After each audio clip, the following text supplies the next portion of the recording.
Good evening.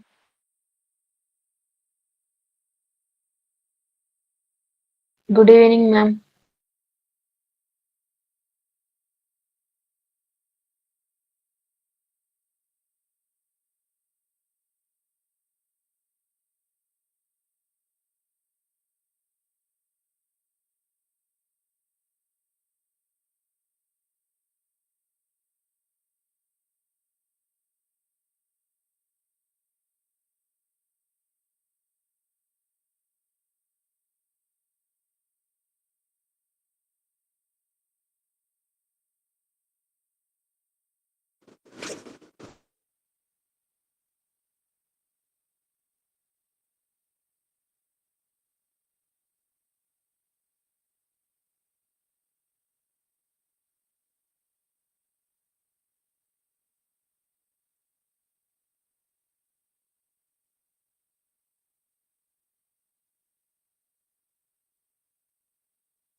Good Good evening. evening, ma'am.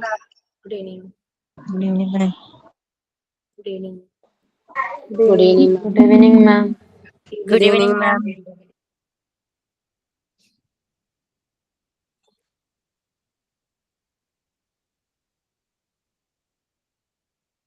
Okay, we can start. Anyone is ready to do prayer? Any goodies?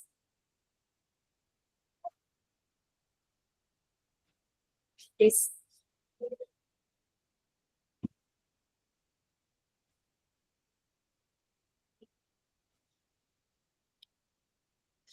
No one?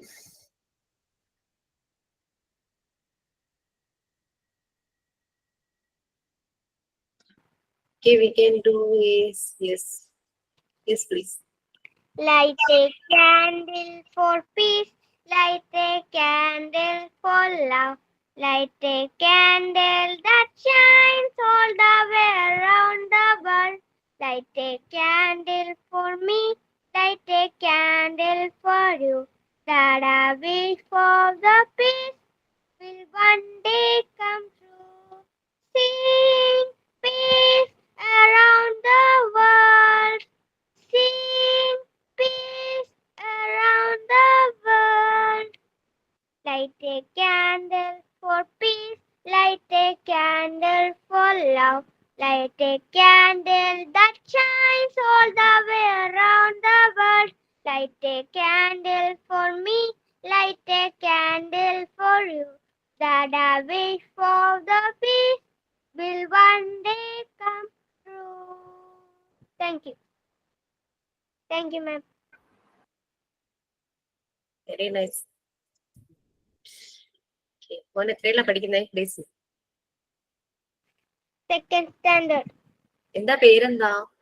Noha Suhas. Very good. 39. Thank you, ma'am.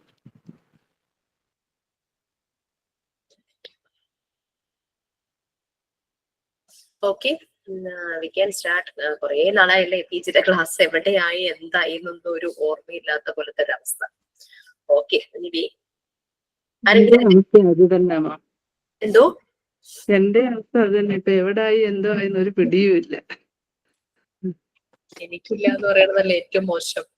Okay. മാം ഞങ്ങളുടെ MD7 ബാച്ചിലെ കുറച്ച് പ്രശ്നങ്ങൾ, അതായത് ഇന്ന് result വന്നിട്ടുണ്ട്. മാം അറിഞ്ഞിട്ടുണ്ടാവും. ഞാൻ എന്തെങ്കിലും ഒരു പരിഹാരം അവർക്കൊന്ന് കാണാൻ പറ്റുമോ? പ്രശ്നം എന്തായിരുന്നു? അവര് എക്സാം സബ്മിറ്റ് ചെയ്ത് ഞങ്ങൾ എല്ലാരും കേട്ടതാണ്. ഉണ്ടായിരുന്ന സാറ് പറഞ്ഞു സബ്മിറ്റ് ആയിട്ടുണ്ട് എന്ന് പറഞ്ഞു. നെറ്റ് കഴിഞ്ഞായിരുന്നു. അപ്പം വീണ്ടും ഹസ്ബൻഡിന്റെ ഫോണിൽ നിന്ന് ഒരാള് കയറി 2-3 പേർക്ക് പ്രശ്നമുണ്ട്. അപ്പൊ അവര് സബ്മിറ്റ് ആയി എന്ന് പറഞ്ഞിട്ടാണ് അവര് പിന്നെ ലീവ് ആവുന്നത് എക്സാം ഹാളിൽ നിന്ന്. പക്ഷേ റിസൾട്ട് വന്നപ്പോൾ അവര് ആബ്സെന്റ് ആയിട്ട് കാണിക്കുന്നു, അറ്റൻഡ് ചെയ്തിട്ട് കാണിക്കുന്നില്ല. ഭയങ്കര സങ്കടത്തിലാണ് എല്ലാരും. ഞാൻ നാളെ ഇന്ന് പ്രസിദ്ധ മാമിനെ വിളിക്കട്ടെ. കാരണം ഇന്ന് പകല് മുഴുവൻ ഞാൻ ഉണ്ടായില്ല. ഞാൻ കുറച്ചു മുമ്പ് വന്നതേ ഉള്ളൂ. സോ ഞാനൊന്ന് വിളിക്കട്ടെ. എന്റെ ഹോസ്പിറ്റൽ കേസിലായിരുന്നു. രാവിലെ പോയിട്ട് ഞാൻ ഇപ്പോഴാണ് വന്നത്. Okay, yes please. ആരായിരുന്നു? വേറെ എന്താ പറയുന്നത്? മാം ഞാൻ തന്നെയാണ്. രഞ്ജിനിയുടെ കാര്യം ഞാൻ പറഞ്ഞിരുന്നില്ലേ മാമിന്റെ അടുത്ത്? അത് കഴിഞ്ഞിട്ട് ഗ്രൂപ്പിൽ അതിന്റെ കേസ് ഡിസ്കസ് ചെയ്തതിന് ശേഷമാണ് റിഷാന എന്നാണ് തോന്നുന്നു ആ കുട്ടിയുടെ പേര്, എനിക്ക് അറിയില്ല കറക്റ്റ്. ആ കുട്ടിയും പറയണ്ടായിരുന്നു അതിന്റെ എല്ലാ സബ്ജക്റ്റിനും നോട്ട് അറ്റൻഡഡ് എന്നാണ് കിടക്കുന്നത്. ഒരു സബ്ജക്റ്റ് പോലും അറ്റൻഡ് ചെയ്തിട്ടില്ല. ആള് പറയാ ഞാൻ ഓഫീസ് ഹസ്ബൻഡ് വർക്ക് ചെയ്യണാണ്, പിള്ളേര് ചെറിയ പിള്ളേരാണ്, അപ്പം അവരെ പഠിപ്പിക്കാൻ വേണ്ടി ഹസ്ബൻഡ് ഓഫീസിൽ നിന്ന് നേരത്തെ വന്നിട്ട് ആളിരുന്ന് അറ്റൻഡ് ചെയ്തിരുന്നതാണ് എക്സാം. അപ്പൊ ഇനി എല്ലാ എക്സാമും രണ്ടാമത് റീ അറ്റൻഡ് ചെയ്യണം എന്ന് പറഞ്ഞു കഴിഞ്ഞാൽ അത് എന്തായാലും നമുക്കറിയാലോ, ഇത്രയും പഠിച്ച് കഷ്ടപ്പെട്ട് അറ്റൻഡ് ചെയ്തിട്ട് രണ്ടാമത് ചെയ്യണം എന്ന് പറയുമ്പോൾ അത് കേൾക്കുമ്പോ നമുക്കൊക്കെ എല്ലാവർക്കും ഗ്രൂപ്പിൽ എല്ലാവർക്കും ഒരേപോലെ വിഷമാണ്. നമുക്ക് ആരെയും പേഴ്സണലി അങ്ങോട്ടും ഇങ്ങോട്ടോ കണ്ടിട്ടോ ഇല്ല, പരിചയവും ഇല്ല. പക്ഷെ എല്ലാവരും സംസാരിക്കുന്നത് അവർക്ക് വേണ്ടിയിട്ടാണ് കേട്ടോ. ഓക്കെ, ഞാൻ മാമിനോടൊന്ന് സംസാരിച്ച് നോക്കാം. കാരണം ദിസ് ഇസ് ഫസ്റ്റ് ടൈം ഇങ്ങനെ ഒരു പ്രോബ്ലം വരുന്നത് ആദ്യമായിട്ടാണ്. ഇതുവരെയുള്ള ബാച്ചിന് ഇങ്ങനെ ഒരു പ്രശ്നം ഉണ്ടായിട്ടില്ലായിരുന്നു. എന്താണ് ഇഷ്യൂ എന്നൊന്ന് സോർട്ട് ഔട്ട് ചെയ്യട്ടെ, എന്നിട്ട് ഇൻഫോം ചെയ്യാൻ പറയാം. മാം അതിനുള്ള ഇത് നിങ്ങൾക്ക് തരും. ഓക്കെ,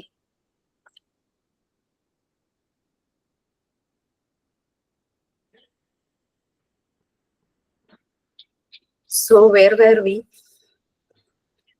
ഇതൊന്ന് ക്വാളിറ്റി മാനേജ്മെന്റ് ഇൻ എഡ്യൂക്കേഷൻ അതായിരുന്നോ? ആയിരുന്നു എന്നാണ് എന്റെ ഒരു ഓർമ്മ.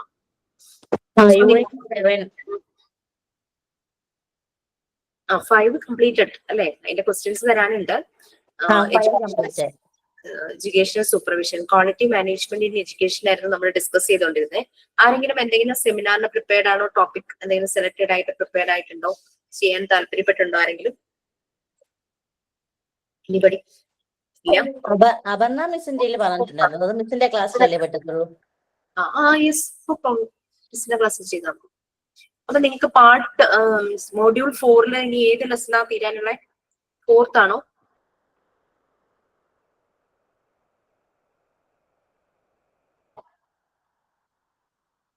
മോഡ്യൂൾ 4 ഏതാണ് ഇനി തീരാനുള്ളത്? ഇപ്പൊ എടുത്തോണ്ടിരിക്കുന്നത് ക്വാളിറ്റി മാനേജ്മെന്റ് ഇൻ എഡ്യൂക്കേഷൻ. അതുകൂടെ കഴിഞ്ഞ മോഡ്യൂൾ 4 തീരുവാണോ?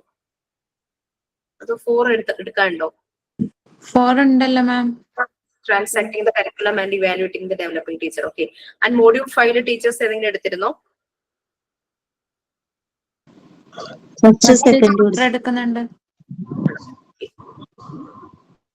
ഞാനൊന്ന് ഷെയർ ചെയ്യാട്ടോ.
കേട്ടോ, PG ടോപ്പിക്സ് കാണുന്നില്ല.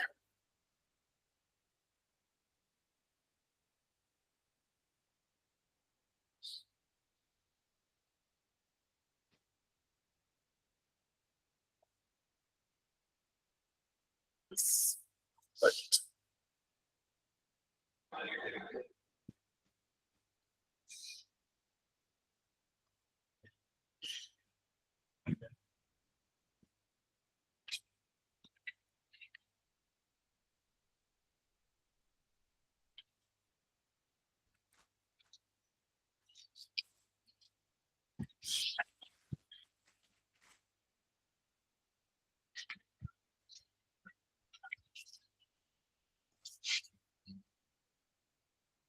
സോ നമ്മൾ ക്വാളിറ്റി മാനേജ്മെന്റ് ഇൻ എഡ്യൂക്കേഷൻ ആണ് പറഞ്ഞുകൊണ്ടിരുന്നത് അല്ലെ. അപ്പോ ക്വാളിറ്റി മാനേജ്മെന്റ് ഇൻ എഡ്യൂക്കേഷൻ നമുക്കറിയാം, ഒരു എഡ്യൂക്കേഷണൽ ഇൻസ്റ്റിറ്റ്യൂഷൻ എന്ന് പറഞ്ഞു കഴിഞ്ഞാൽ അതിന്റെ ഒബ്ജക്റ്റീവ് എന്ന് പറഞ്ഞു കഴിഞ്ഞാൽ, അതിന്റെ ഔട്ട്കം എന്ന് പറഞ്ഞു കഴിഞ്ഞാൽ പ്രൊഡക്റ്റീവ് ആയിട്ടുള്ള സ്റ്റുഡൻസ്. നമ്മളൊരു ബിസിനസ്, ഒരു ഓർഗനൈസേഷൻ, ഒരു ഫേം എന്ന് പറഞ്ഞു കഴിഞ്ഞാൽ അതിലുണ്ടാകുന്ന പ്രോഡക്ട്സ് തന്നെ, അവിടെ ഈ പ്രോഡക്ട്സ് എന്ന് പറയുന്നത് പ്രൊഡക്റ്റീവ് ആയിട്ടുള്ള സ്റ്റുഡൻസ് ആണ് അല്ലെ. അവര് ആ പഠിക്കുന്ന ആ ഒരു സബ്ജക്റ്റിൽ മാത്രമല്ല അവരുടെ ആ ഒരു കേപ്പബിലിറ്റി എന്ന് പറയുന്നത്, അവർക്ക് എല്ലാം ഹ്യൂമൻ വാല്യൂസ്, സൊസൈറ്റിയുടെ നീഡ്സ് മനസ്സിലാക്കാനും സോഷ്യലി ആക്സെപ്റ്റബിൾ ആയിട്ടുള്ള ഹ്യൂമൻ ബീയിങ് ആയിട്ട് മാറാനും രീതിയിൽ കേപ്പബിൾ ആക്കുകയാണ് ചെയ്യുന്നത്. അതും ഗ്രാസ് റൂട്ടിൽ നിന്ന് തന്നെ, കൊച്ചുകുട്ടിയായിരിക്കുമ്പോൾ തന്നെ അവരെ അതിനെ കേപ്പബിൾ ആക്കുകയാണ് ചെയ്യുന്നത്.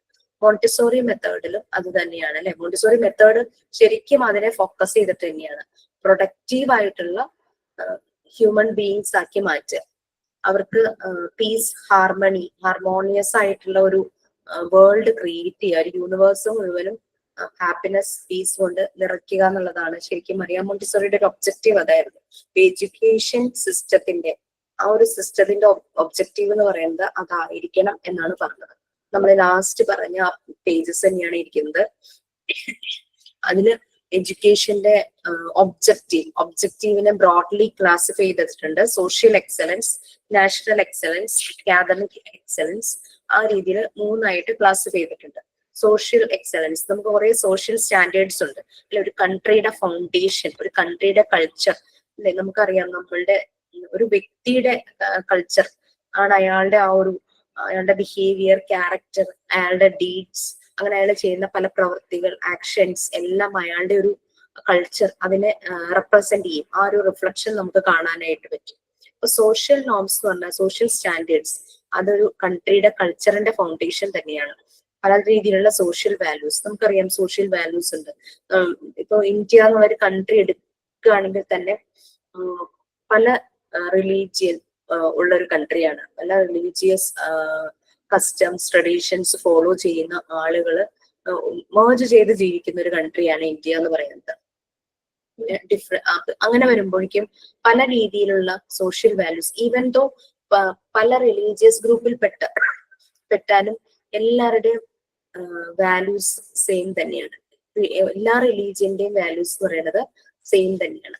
അപ്പൊ അങ്ങനെ അത് ഇസ്ലാമിക് എത്തിക്സ് ആണെങ്കിലും, ക്രിസ്ത്യൻ എത്തിക്സ് ആണെങ്കിലും, ഹിന്ദു എത്തിക്സ് ആണെങ്കിലും, സോഷ്യലിസം എങ്ങനെയൊക്കെയാണെങ്കിലും, എന്തൊരു ബിലീഫ്സ് ആണെങ്കിലും എല്ലാ റിലീജിയന്റെയും സോഷ്യൽ നോംസ് കൂടിച്ചേരുന്നതാണ് ഒരു കൺട്രിയുടെ ഫൗണ്ടേഷൻ എന്ന് പറയുന്നത്.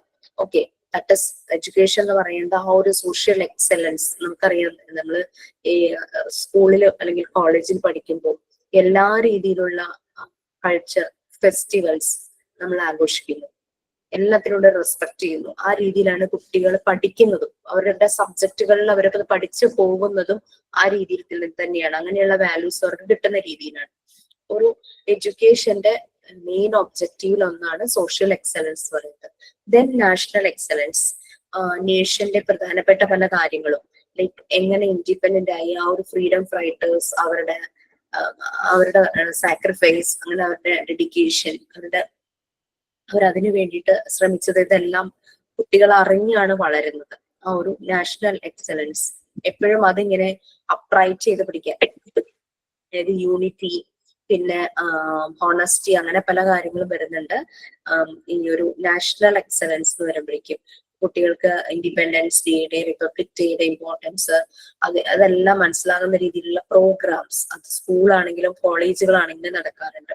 ഓക്കെ, അപ്പൊ അങ്ങനെയുള്ള പല ആക്ടിവിറ്റീസും, പിന്നെ നാഷണൽ ആന്തം, പിന്നെ പലതും NCC, അങ്ങനെ പല സ്കൗട്ട് ഗൈഡ്, അങ്ങനെ ഓരോരോ കാര്യങ്ങളും, SPC അങ്ങനെയുള്ള കാര്യങ്ങളൊക്കെ. അപ്പൊ വളരെ ഇമ്പോർട്ടന്റ് ആയിട്ടുള്ള കാര്യങ്ങളും വാല്യൂസും കുട്ടികൾ ആ ചെറുപ്പം തുടങ്ങി അറിയുന്നു. അതുകൊണ്ടാണ് നാഷണൽ എക്സലൻസ് എന്ന് പറയുന്നത് എഡ്യൂക്കേഷന്റെ ഒരു മെയിൻ ഒബ്ജക്റ്റീവ് ആയിട്ട് കാണുന്നത്. Next academic excellence. നമുക്കറിയാം അക്കാദമിക് ഔട്ട്കം അങ്ങനെ ഫോക്കസ് ചെയ്താണ് ഇരുത്തിയിരിക്കുന്നത്. അതായത് റിസൾട്ട് ആണ് ആ ഒരു അക്കാദമിക് ലേണിംഗിലൂടെ അതിന്റെ റിസൾട്ട്സ് ആണ് അക്കാദമിക് എക്സലൻസ് എന്ന് പറയുന്നത്. നമ്മൾ പറയില്ലേ ചില കുട്ടികളുടെ അത് അക്കാദമിക്കലി നല്ല എക്സലന്റ് ആയിരുന്നു പെർഫോമൻസ്, ആ ഒരു രീതിയിലൊക്കെ പറയില്ലേ, ആ ഒരു ഔട്ട്കം, ആ ഒരു റിസൾട്ട്. അതിപ്പോ ഏത് ഫീൽഡിലാണെങ്കിലും ശരി, ഏത് സബ്ജക്റ്റിലാണെങ്കിലും ശരി, ഏത് സ്ട്രീമിലാണെങ്കിലും ശരി, നമ്മളൊരു 10th ഒക്കെ കഴിയുമ്പോഴേക്കും ഈവൻ സ്കൂളാകുമ്പോൾ നമ്മൾ CBSE, സ്റ്റേറ്റ്, ICSE ബോർഡ്സ് വരും. +1 +2 വരുമ്പോഴും സെയിം തന്നെ VHSC അങ്ങനെ പല രീതിയിൽ വരും. ടെക്നിക്കൽ സ്കൂള്, അങ്ങനെ ഇനി ഏതൊക്കെ സ്ട്രീമിലൂടെ പോയാലും അതിന്റെ റിസൾട്ട് എത്ര പെർസെന്റേജ് ഉണ്ട്, സ്കൂളില് ഫുൾ 100% വിജയമാണോ, അങ്ങനെയല്ലേ നമ്മൾ ഓരോ സ്കൂളിനെ കുറിച്ച് പറയുമ്പോഴും പറയുന്നത്. അപ്പൊ ക്വാളിറ്റി എന്ന് പറയുന്നത് ആ ഒരു അക്കാദമിക് എക്സലൻസിനെ ഡിപ്പെൻഡ് ചെയ്തിരിക്കുക. ഇപ്പൊ എഞ്ചിനീയറിംഗ് ഫീൽഡ് ആണെങ്കിലും മെഡിസിൻ ഫീൽഡ് ആണെങ്കിലും കെമിസ്ട്രി അങ്ങനെ വാട്ടെവർ എന്തൊക്കെ ഫീൽഡിലാണെങ്കിലും അതിൽ നിന്നാണ് ഓരോ സ്റ്റുഡൻസിന്റെയും എംപ്ലോയബിലിറ്റി, അവർ ഏത് ഫീൽഡിലേക്ക് പോകും, ഏത് കരിയർ സെലക്ട് ചെയ്യും, അവരുടെ ജോബ് ഏതായിരിക്കും, അങ്ങനെ ഓരോരോ കാര്യങ്ങളിലേക്ക് പോകുന്നത് ഈ അക്കാദമിക് എക്സലൻസിലൂടെയാണ്. അപ്പോൾ ഓൾറെഡി കുട്ടികൾക്ക് സോഷ്യൽ വാല്യൂസ്, നാഷണൽ വാല്യൂസിന്റെ ഇമ്പോർട്ടൻസ് ഇതെല്ലാം മനസ്സിലാക്കി വന്ന് ലാസ്റ്റ് അവരുടെ ഔട്ട്കമായ അക്കാദമിക് എക്സലൻസിലേക്ക് വരുന്നു. അപ്പൊ ഒബ്ജക്റ്റീവ് ഓഫ് എഡ്യൂക്കേഷൻ എന്ന് പറഞ്ഞു കഴിഞ്ഞാൽ ഇത് 3 ആണ്. പേജ് നമ്പർ എനിക്ക് 110 ആണ്, നിങ്ങൾക്ക് അത് തന്നെയാണോ അല്ലെ? മൊഡ്യൂൾ 4 യൂണിറ്റ് 7 ആണ് ക്വാളിറ്റി മാനേജ്മെന്റ് ഇൻ എഡ്യൂക്കേഷൻ. അപ്പൊ അതൊക്കെയാണ് ഈ ഒബ്ജക്റ്റീവ്സ് ഓഫ് എഡ്യൂക്കേഷൻ അങ്ങനെ കാര്യങ്ങളെല്ലാം വരുന്നത്. ഈ ക്ലാസ് എടുക്കുന്ന അന്നോ അല്ലെങ്കിൽ പിറ്റേ ദിവസം തന്നെ ഇതൊന്ന് റീഡ് ചെയ്ത് പോവാട്ടോ, അല്ലെങ്കിൽ മറന്നു പോകും. അങ്ങനെയല്ല, നിങ്ങൾക്ക് വായിക്കുമ്പോൾ ചിലപ്പോൾ കൺഫ്യൂഷൻ വരും, കുറെ വായിക്കാനുണ്ട്. പക്ഷെ സിമ്പിൾ ആണ്, കുറച്ച് ന്യൂ വേർഡ്സ് ഉണ്ടെന്നേ ഉള്ളൂ. അതിന്റെ കൺസെപ്റ്റ് ആണ് നമ്മളിപ്പോ ഇവിടെ ഡിസ്കസ് ചെയ്ത് പോകുന്നത്. നമുക്ക് ഡീറ്റെയിൽ ആയിട്ട് ഇന്ന് വായിക്കാനുള്ള സമയമില്ല. ഈവൻ എനിക്ക് ത്രോട്ട് ഇഷ്യൂ വരുവാണെങ്കിൽ ഞാൻ ആരെക്കൊണ്ടെങ്കിലും കുറച്ച് പോർഷൻസ് വായിപ്പിക്കാം കേട്ടോ, അല്ലാതെ ഞാനൊന്ന് പറഞ്ഞു പോവാം. ഓക്കെ, അങ്ങനെ എഡ്യൂക്കേഷന്റെ പെർഫോമൻസ് അത് എല്ലാ ലെവൽസിലും ആ കുട്ടി പഠിച്ചിറങ്ങി. ഇപ്പൊ കാണാറില്ലേ, 10th വരെ അല്ലെങ്കിൽ +2 വരെയുള്ള ഒരു സ്കൂളിലെ ഒരു കുട്ടി പഠിച്ചിറങ്ങി അത് ചിലപ്പോൾ MBBS-നായിരിക്കാം പോകുന്നത്. അപ്പൊ ആ കുട്ടിക്ക് MBBS കിട്ടിക്കഴിയുമ്പോൾ ആ സ്കൂളിൽ ഭയങ്കര അതിന്റെ ഒരു അപ്രീസിയേഷൻ എന്നുള്ള രീതിയിൽ ആ സ്കൂൾ അതൊരു പ്രൗഡായിട്ട് എടുത്ത് ഇവിടെ ഈ ബാച്ചിൽ പഠിച്ച കുട്ടി ഡോക്ടറായിന്നോ അങ്ങനെ സക്സസ്ഫുള്ളി കംപ്ലീറ്റ് ചെയ്ത് കഴിയുമ്പോൾ, അല്ലെങ്കിൽ IAS കിട്ടിക്കഴിയുമ്പോൾ മേ ബി ഒരു 5 years ബാക്ക് ആയിരിക്കും ആ സ്കൂളിൽ പഠിച്ചത്, പക്ഷെ അത് ഒരു പ്രൗഡ് ഇതായിട്ട് കണ്ട് അങ്ങനെയൊക്കെ സ്കൂളുകൾ ചെയ്യാറില്ലേ. അല്ലെങ്കിൽ എന്തെങ്കിലും ഒരു മെയിൻ ഫംഗ്ഷന് നേരത്തെ അവിടുന്ന് പാസ് ഔട്ട് ആയ കുട്ടികളെ വിളിച്ച് അവിടെ എന്തെങ്കിലും പ്രോഗ്രാമൊക്കെ സ്പെഷ്യൽ ഗസ്റ്റ് ആയിട്ടോ അങ്ങനെയൊക്കെ വിളിക്കുന്നത്. അപ്പൊ അതൊക്കെ ആ ഒരു അപ്രീസിയേഷന്റെ ഭാഗമായിട്ട് ചെയ്യുന്നതാണ് quality and performance of education. അത് ഏത് ലെവലിലേക്ക് കുട്ടികൾ പോയാലും അത് എല്ലായിടത്തും അതിന്റെ ഒരു റിഫ്ലക്ഷൻ കാണും. അപ്പൊ ടീച്ചിങ് അറ്റ്മോസ്ഫിയറും ലേണിംഗ് ആക്ടിവിറ്റീസ്, നിങ്ങൾ മോണ്ടിസോറി മെത്തേഡ് ബാച്ച് 8 അതായി വരുന്നേ ഉള്ളൂ. അതിൽ നമ്മൾക്കറിയാം സറൗണ്ടിങ്സ്, എൻവിയോൺമെന്റ്, അതുപോലെ തന്നെ കുട്ടിക്ക് കൊടുക്കുന്ന ഫ്രീഡം, പിന്നെ അവർക്ക് പ്രൊവൈഡ് ചെയ്യുന്ന ആക്ടിവിറ്റീസ്, അതിലൂടെയാണ് കുട്ടികൾ ഡെവലപ്പ് ചെയ്ത് വരുന്നത് പറഞ്ഞു. സെയിം ഇവിടെ ഒരു ക്വാളിറ്റി ഇൻ എഡ്യൂക്കേഷൻ വേണമെങ്കിൽ ടീച്ചിങ് അറ്റ്മോസ്ഫിയർ, ലേണിംഗ് ആക്ടിവിറ്റീസ് അതെല്ലാം നല്ല ക്വാളിറ്റി ഉള്ളതായിരിക്കണം. ക്വാളിറ്റി ഫാക്കൽറ്റി, അതുപോലെ തന്നെ സിലബസ്, നല്ല ഓറിയന്റഡ് ആയിട്ടുള്ള സിലബസ്, സ്റ്റുഡൻസ്, അങ്ങനെ എല്ലാം ഒരു എന്താ പറയുക സ്റ്റുഡൻസിന്റെ സാറ്റിസ്ഫാക്ഷൻ വരുന്ന രീതിയിൽ വേണം എല്ലാം വരാൻ. അപ്പോൾ മാത്രമാണ് ഈ ഒരു അക്കാദമിക് എക്സലൻസ്, നല്ലൊരു ഔട്ട്പുട്ട് എഡ്യൂക്കേഷനിൽ ഉണ്ടാവുകയുള്ളൂ. പിന്നെ ഒരു എഡ്യൂക്കേഷന്റെ ക്വാളിറ്റിയുടെ വിഷൻ എന്ന് പറയുന്നത്, ആ ഒരു എഡ്യൂക്കേഷൻ സിസ്റ്റത്തിന്റെ മിഷൻ, അവരുടെ ഒരു എയിം, ഗോള് തന്നെയാണ്. അവരുടെ ഒരു വിഷൻ എന്താണ്, ഒരു എഡ്യൂക്കേഷൻ സിസ്റ്റത്തിന്റെ വിഷൻ എന്ന് ചോദിച്ചു കഴിഞ്ഞാൽ അവരുടെ മിഷൻ തന്നെയാണ് ആ ഒരു വിഷൻ എന്ന് പറയുന്നത്. പല രീതിയിലുള്ള എഡ്യൂക്കേഷൻ സെറ്റിംഗ്സിൽ ചേഞ്ചസ് ഉണ്ടാകാം. പിന്നെ പലപ്പോഴും സോഷ്യൽ ഇൻഫ്യൂഷൻ, സൊസൈറ്റി എന്നുള്ള ചില ഇൻഫ്ലുവൻസസ്, അതിന്റെ ഒരു എക്സ്ട്രാക്ട് ആ ഒരു രീതിയിൽ വരാം. Preparation for work and for citizenship, ഇതെല്ലാം പല രീതിയിൽ ഒക്കർ ചെയ്യുന്നു. ഫോർ എക്സാമ്പിൾ പറയുവാണെങ്കിൽ നമുക്ക് ഒരു എഡ്യൂക്കേഷൻ സിസ്റ്റത്തിന്റെ ഗോള് നമ്മൾ സെറ്റ് ചെയ്യുമ്പോൾ ഇതിനെല്ലാം ഡിപ്പെൻഡ് ചെയ്യും. ലൈക്ക് അതിന്റെ പ്രാക്ടിക്കൽ വശങ്ങള്, പിന്നെ അതിന് യൂസ് ചെയ്യുന്ന ഐഡിയോളജി, പിന്നെ പൊളിറ്റിക്കൽ കോണ്ടെക്സ്റ്റ്. ഇപ്പൊ നമ്മളുടെയൊക്കെ നാട്ടിലാണെങ്കിൽ എഡ്യൂക്കേഷൻ വിദ്യാഭ്യാസ മന്ത്രി എന്നൊന്നുണ്ട്, ഒരു പൊളിറ്റിക്കൽ പാർട്ടിയുമായിട്ട് കണക്റ്റഡ് ആയിരിക്കുമല്ലോ. അദ്ദേഹത്തിന്റെ കീഴിൽ ഒരു എഡ്യൂക്കേഷൻ ഡിപ്പാർട്ട്മെന്റ് ഉണ്ടായിരിക്കും. അത് ടെക്നിക്കൽ സൈഡിലും ഉണ്ടാകും, അല്ലാതെയുള്ള ബോർഡുകൾ ഉണ്ടായിരിക്കും അല്ലെ. ടെക്നിക്കലും ഉണ്ടാവും, അല്ലാതെ വരുന്നതും ഉണ്ടാകും. സ്കൂൾ ലെവലില് പല രീതിയിൽ വരുന്നതുണ്ടാവും, കോളേജ് എല്ലാ ലെവലിലും വരും അല്ലെ. ഒരു പൊളിറ്റിക്കൽ കോണ്ടെക്സ്റ്റുമായിട്ട് കണക്റ്റഡുമാണ് ശരിക്കും. അപ്പോ ഓപ്പോസിഷൻ പാർട്ടിയിലുള്ളവരാകുമ്പോൾ എന്തെങ്കിലും പുതിയൊരു ചേഞ്ചസ് വരുമ്പോൾ അവര് അവരുടേതായ സജഷൻസ് പറയും. അങ്ങനെ എന്ത് തന്നെ ആയാലും ആ എഡ്യൂക്കേഷനെ ഇംപ്രൂവ് ചെയ്യുന്ന രീതിയിൽ ക്വാളിറ്റി കൂട്ടുന്നതിന് വേണ്ടിയിട്ട് ഈ എല്ലാമായിട്ട് കണക്റ്റഡ് ആയിട്ട് വരും. അതിന്റെ ഓരോ പ്രിപ്പറേഷനും ഫോർവർക്ക്. അപ്പോൾ സ്കൂളുകളിൽ പല രീതിയിലുള്ള ആക്ടിവിറ്റീസ് ടീച്ചേഴ്സിന് പ്രൊവൈഡ് ചെയ്യും. കുട്ടികളുടെ പല സർഗം അവർ എന്നൊക്കെ പറഞ്ഞിട്ട് ഈ സ്റ്റേറ്റ് സ്കൂളുകളിൽ 8ാം ക്ലാസ്സിലെ കുട്ടികൾക്ക് പ്രൊവൈഡ് ചെയ്യില്ലേ, കുട്ടികളുടെ സർഗാത്മകമായ കഴിവുകൾ അത് വികസിപ്പിച്ചെടുക്കാനോ അങ്ങനെയൊക്കെ പറഞ്ഞിട്ട് അവരെ പ്രൊമോട്ട് ചെയ്യാൻ, നല്ല രീതിയിൽ ആക്റ്റീവ് ആക്കാൻ വേണ്ടിയിട്ട് ഇപ്പോഴും അതുപോലെ എന്തൊക്കെയോ കുറെ പ്രോഗ്രാംസ് ഇതിന്റെ കരിക്കുലത്തിന്റെ ഭാഗമായിട്ട് ആഡ് ചെയ്യാറുണ്ട്. ഇപ്പൊ CBSE നോക്കുവാണെങ്കിൽ എക്സ്ട്രാ കരിക്കുലർ ആക്ടിവിറ്റീസ് ഒരു ലിസ്റ്റ് കൊടുക്കും. അതിലുള്ള എന്തെങ്കിലും എത്ര ആക്ടിവിറ്റീസ് അവരവിടെ പ്രൊവൈഡ് ചെയ്യണം, അതിന് വേണ്ടുന്ന ഫെസിലിറ്റീസ് കുട്ടികൾക്ക് പ്രൊവൈഡ് ചെയ്യണം എന്ന് പറഞ്ഞിട്ട് അത് നിർബന്ധമായും കുട്ടികളെ കൊണ്ട് ചെയ്യിക്കണം എന്ന് പറയാറുണ്ട്. ഓക്കെ, അപ്പൊ അങ്ങനെ പലതുമായിട്ട് കണക്റ്റഡ് ആണ് ഒരു എഡ്യൂക്കേഷൻ സിസ്റ്റത്തിന്റെ മിഷൻ, അതിന്റെ വിഷൻ ഓഫ് ക്വാളിറ്റി എന്ന് പറയുന്നത്. ഓക്കെ,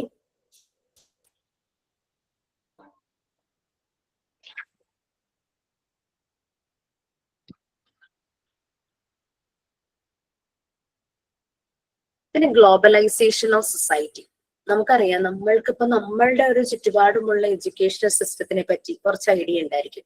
നമ്മളുടെ നീഡ്സ് കൂടുമ്പോൾ നമ്മൾ കുറച്ചുകൂടെ വൈഡ് ആയിട്ട് അതിനെപ്പറ്റി അന്വേഷിക്കും.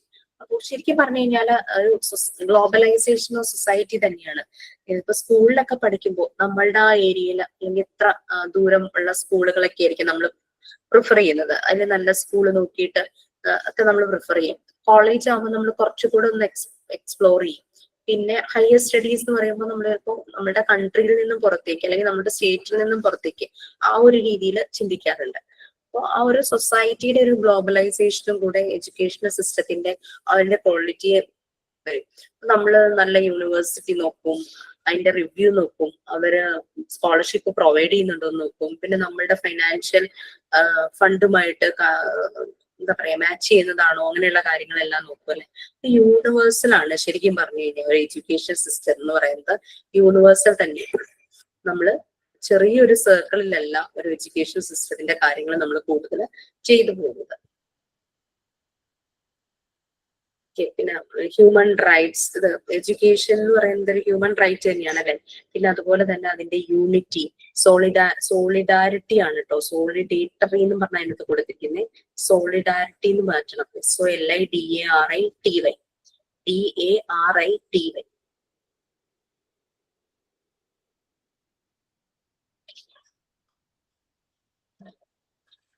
അപ്പം എഡ്യൂക്കേഷൻ സിസ്റ്റം അതിന്റെ ഗോൾസ് ചേഞ്ച് ആവുകയാണ് along the vision of quality of education.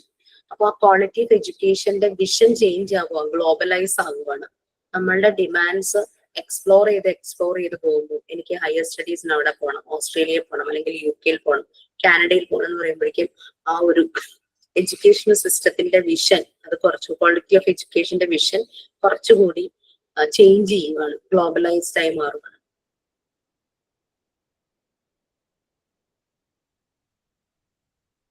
Education എന്ന് പറയുന്നത് next shifts in the task distributed amount protagonist system. Protagonist എന്നുള്ള മെയിൻ സിസ്റ്റം, എഡ്യൂക്കേഷൻ എന്നുള്ള മെയിൻ സിസ്റ്റം കൺസിഡർ ചെയ്യുവാണെങ്കിൽ അതൊരു മൊണോപോളിസ്റ്റിക്, അതായത് ഒരു ഒറ്റ ഏകാധിപത്യം പോലെ അങ്ങനെ ഒറ്റ ഇതിലുള്ള കാര്യമല്ല എഡ്യൂക്കേഷൻ എന്ന് പറയുന്നത്.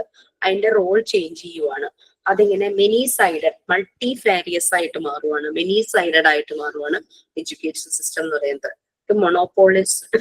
മൊണോപോളിസ്റ്റിക് ആയിട്ട് ഒറ്റ രീതിയിൽ പോകുന്ന ഒരു സിസ്റ്റം അല്ല എഡ്യൂക്കേഷൻ സിസ്റ്റം എന്ന് പറയുന്നത്. സ്ക്രോൾ ചെയ്തില്ല അല്ലെ.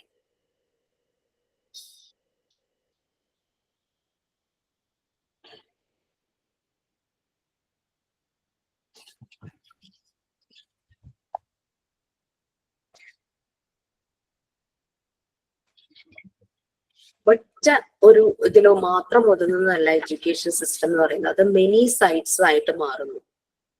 ഇത് സാധ്യതകൾ കൂടുകയാണ് എഡ്യൂക്കേഷൻ സിസ്റ്റത്തിൽ. പല പല കോഴ്സുകൾക്കാണ് കുട്ടികൾ പോകുന്നത്.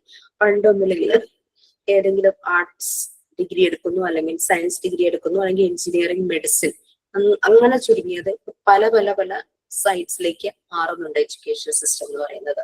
അപ്പൊ അത് മൾട്ടിഫാരിയസ് ആയിട്ട് പോകുന്നു. അതാണ് ഷിഫ്റ്റ് നടത്തുകയാണ് എഡ്യൂക്കേഷൻ സിസ്റ്റത്തില്.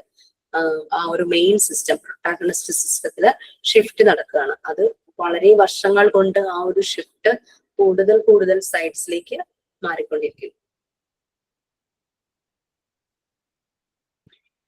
ശരിക്കും next fast scientific and technological development. നമുക്കറിയാം സയൻസും ടെക്നോളജിയും വളരെ ഫാസ്റ്റ് ആയിട്ട് ഡെവലപ്പ് ചെയ്തുകൊണ്ടിരിക്കുകയാണ്. അപ്പൊ അതിന്റെ എല്ലാം ഒരു എഫക്ട് എഡ്യൂക്കേഷൻ സിസ്റ്റത്തേക്ക് വരുന്നുണ്ട്. പുതിയ പുതിയ കോഴ്സുകൾ വന്നു, ഡേറ്റാ സയൻസ്, AI, അങ്ങനെ പല പല കോഴ്സുകൾ വന്നിട്ടുണ്ട്. ഓക്കെ, ഇപ്പൊ ഇൻഫർമേഷൻ കമ്മ്യൂണിക്കേഷൻ ഭയങ്കര വ്യത്യാസം. നമുക്ക് നമ്മുടെ ഫിംഗർ ടിപ്സിൽ അറിയാം യൂണിവേഴ്സിലെ പലയിടത്തെയും കാര്യങ്ങൾ. അങ്ങനെ വരുമ്പോൾ ക്വാളിറ്റി ഓഫ് എഡ്യൂക്കേഷനും മാറിക്കൊണ്ടിരിക്കുകയാണ്. കാരണം ഈ സയൻസും ടെക്നോളജിയും ഒക്കെ ഇമ്പ്രൂവ് ചെയ്യാൻ തുടങ്ങിയപ്പോൾ ക്വാളിറ്റി ഓഫ് എഡ്യൂക്കേഷനും ഇങ്ങനെ മാറിക്കൊണ്ടിരിക്കുക.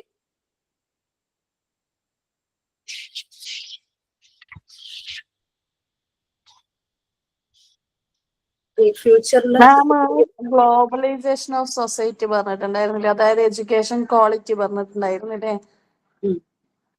ഞാന് മുമ്പ് നാട്ടിലുണ്ടായിരുന്ന സമയത്ത് എന്റെ ഒരു ആഗ്രഹം എന്ന് പറയുന്നത് ഗവൺമെന്റ് സ്കൂളിൽ ഞാൻ പഠിച്ച സ്കൂളിൽ തന്നെ എന്റെ മോളെ പഠിപ്പിക്കുക എന്നുള്ളതായിരുന്നു. ഞാൻ എന്നിട്ട് നാട്ടില് അവിടെ തന്നെയാ പഠിപ്പിച്ചിട്ടുണ്ടായിരുന്നത്. എന്നിട്ട് ഇങ്ങോട്ടേക്ക് മാറിയപ്പോൾ ഖത്തറിലേക്ക് ഷിഫ്റ്റ് ചെയ്തേരം ഇവള് ഇവിടെ പഠിച്ചു. ഇപ്പൊ ലാംഗ്വേജ് നല്ല ഫ്ലുവന്റ് ആയി. അപ്പൊ ഞാൻ നെക്സ്റ്റ് ഇയർ നാട്ടിലേക്ക് ഒരു വർഷം നാട്ടിൽ പഠിപ്പിക്കാന്ന് വിചാരിക്കുന്നുണ്ട്.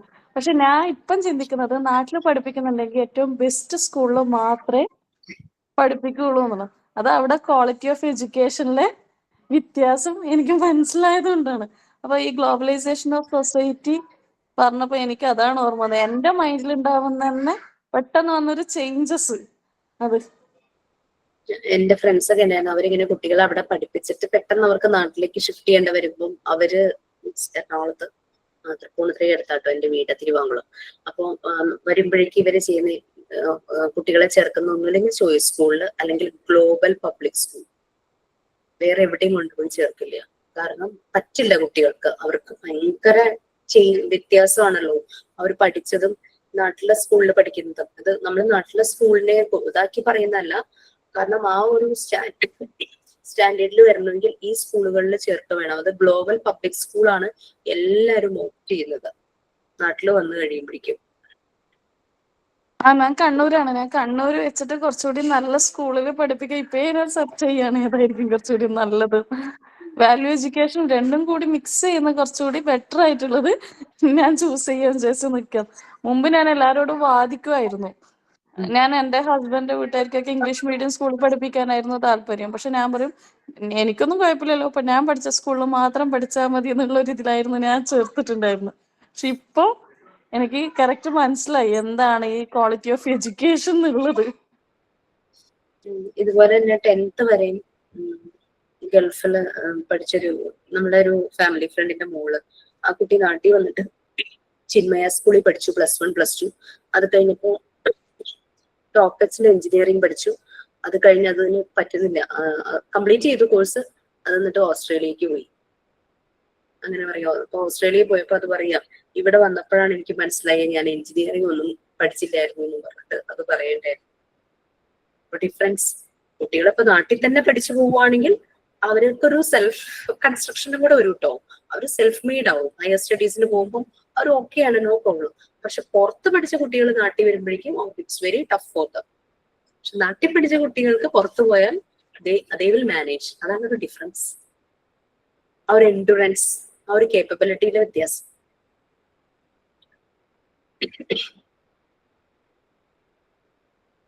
ഈ പറയുന്ന പോലെ എന്താ പറയാ, ലൈഫ് സ്റ്റൈല് ഭയങ്കര സ്റ്റാൻഡേർഡിൽ ലൈഫ് സ്റ്റൈലിൽ ജീവിച്ചവർക്ക് പെട്ടെന്നൊരു മോഡറേറ്റ് സ്റ്റാൻഡേർഡിലേക്ക് വന്ന് ജീവിക്കാൻ പറ്റാത്ത പോലെ തന്നെ എഡ്യൂക്കേഷൻ സിസ്റ്റത്തില് ഹൈ സ്റ്റാൻഡേർഡിലുള്ള കുട്ടികൾക്ക് തിരിച്ച് താഴേക്ക് വരാനായിട്ട് പറ്റുന്നില്ല. അവരെ പറഞ്ഞിട്ട് കാര്യമില്ല കേട്ടോ. പക്ഷെ ഇവിടെ മോഡറേറ്റ് സ്റ്റാൻഡേർഡിലുള്ള കുട്ടികൾ ഇവിടെ പോയാലും പഠിക്കുന്നു എന്ന് പറയണ പോലെ. സയൻസും ടെക്നോളജിയും എല്ലാം ഇമ്പ്രൂവ് ചെയ്തുകൊണ്ടിരിക്കുകയാണ്. അപ്പൊ അങ്ങനെ അതും ആ ഒരു വ്യത്യാസങ്ങളും വരുന്നുണ്ട് എഡ്യൂക്കേഷന്റെ ക്വാളിറ്റിയിൽ. അപ്പൊ നമുക്ക് ഈ ക്വാളിറ്റി ഓഫ് എഡ്യൂക്കേഷൻ ഏതൊക്കെ ഇതുമായിട്ട് കണക്ട് ചെയ്യാൻ പറ്റും അങ്ങനെയാണ് പറഞ്ഞു വന്നത് കേട്ടോ. സയൻസും ടെക്നോളജിയും ഇമ്പ്രൂവ് ചെയ്തപ്പോഴേക്കും ആ ഒരു vision of quality of education അത് വീണ്ടും മാറിക്കൊണ്ടിരിക്കുക. കൂടുതൽ കൂടുതൽ ബെറ്റർ ആകാനായിട്ടുള്ള ആ ഒരു എഫേർട്ട് പല എഡ്യൂക്കേഷണൽ സിസ്റ്റത്തിൽ നടക്കുന്നു. ഒരു ചെറിയൊരു എക്സാമ്പിൾ പറയുവാണെങ്കിൽ പണ്ട് കാലത്തെല്ലാം രജിസ്റ്ററിൽ എഴുതി സൂക്ഷിച്ചിരുന്ന കാലഘട്ടം ഉണ്ടായിരുന്നു അല്ലെ, കുറേ വർഷങ്ങളോളം. അത് കഴിഞ്ഞപ്പോ കമ്പ്യൂട്ടറിന്റെ ഒരു പ്രചാരം വന്നപ്പോഴേക്കും എല്ലാം സിസ്റ്റത്തിലേക്കായി, വളരെ ഈസിയായി. ഷെൽഫുകളൊന്നും ഇല്ലാതായി ഓഫീസ് റൂമില്. ഇങ്ങനെ കുറെ രജിസ്റ്റർ പൊടി പിടിച്ച് ഇങ്ങനെ വെക്കുന്ന ആ രീതിയൊക്കെ മാറി. അതിന് പകരം ഇപ്പൊ ടെക്നോളജിയും സയൻസും ഇമ്പ്രൂവ് ചെയ്തപ്പോ അത് എഡ്യൂക്കേഷൻ സിസ്റ്റത്തിലെ ക്വാളിറ്റിയും ഇമ്പ്രൂവ് ചെയ്തു. അപ്പൊ അതിനനുസരിച്ച് ടീച്ചേഴ്സിനും ട്രെയിനിങ് കൊടുക്കാൻ തുടങ്ങി. ഈ സിസ്റ്റം യൂസ് ചെയ്യാനും കുട്ടികളെ എങ്ങനെ അത് പഠിപ്പിക്കാനായിട്ട് പറ്റും അങ്ങനെയുള്ള രീതിയിലെല്ലാം കുറെ ട്രെയിനിങ്സും അവർക്ക് പ്രൊവൈഡ് ചെയ്യാനായിട്ട് തുടങ്ങി. ഈ ഹയർ എഡ്യൂക്കേഷൻ ഹയർ സ്റ്റഡീസിന് വേണ്ടി പോകുന്നതും ഈ ഗ്ലോബലൈസേഷനും എല്ലാം ഹയർ എഡ്യൂക്കേഷൻ സെക്ടറിലും എല്ലാം പല രീതിയിലും ഈ IT ഫീൽഡിലും മീഡിയ എല്ലാം ലോഞ്ച് ചെയ്യാൻ തുടങ്ങി. അപ്പോൾ ഇതിനു വേണ്ടിയിട്ട് യൂണിവേഴ്സിറ്റീസ് 21 എന്ന ഒരു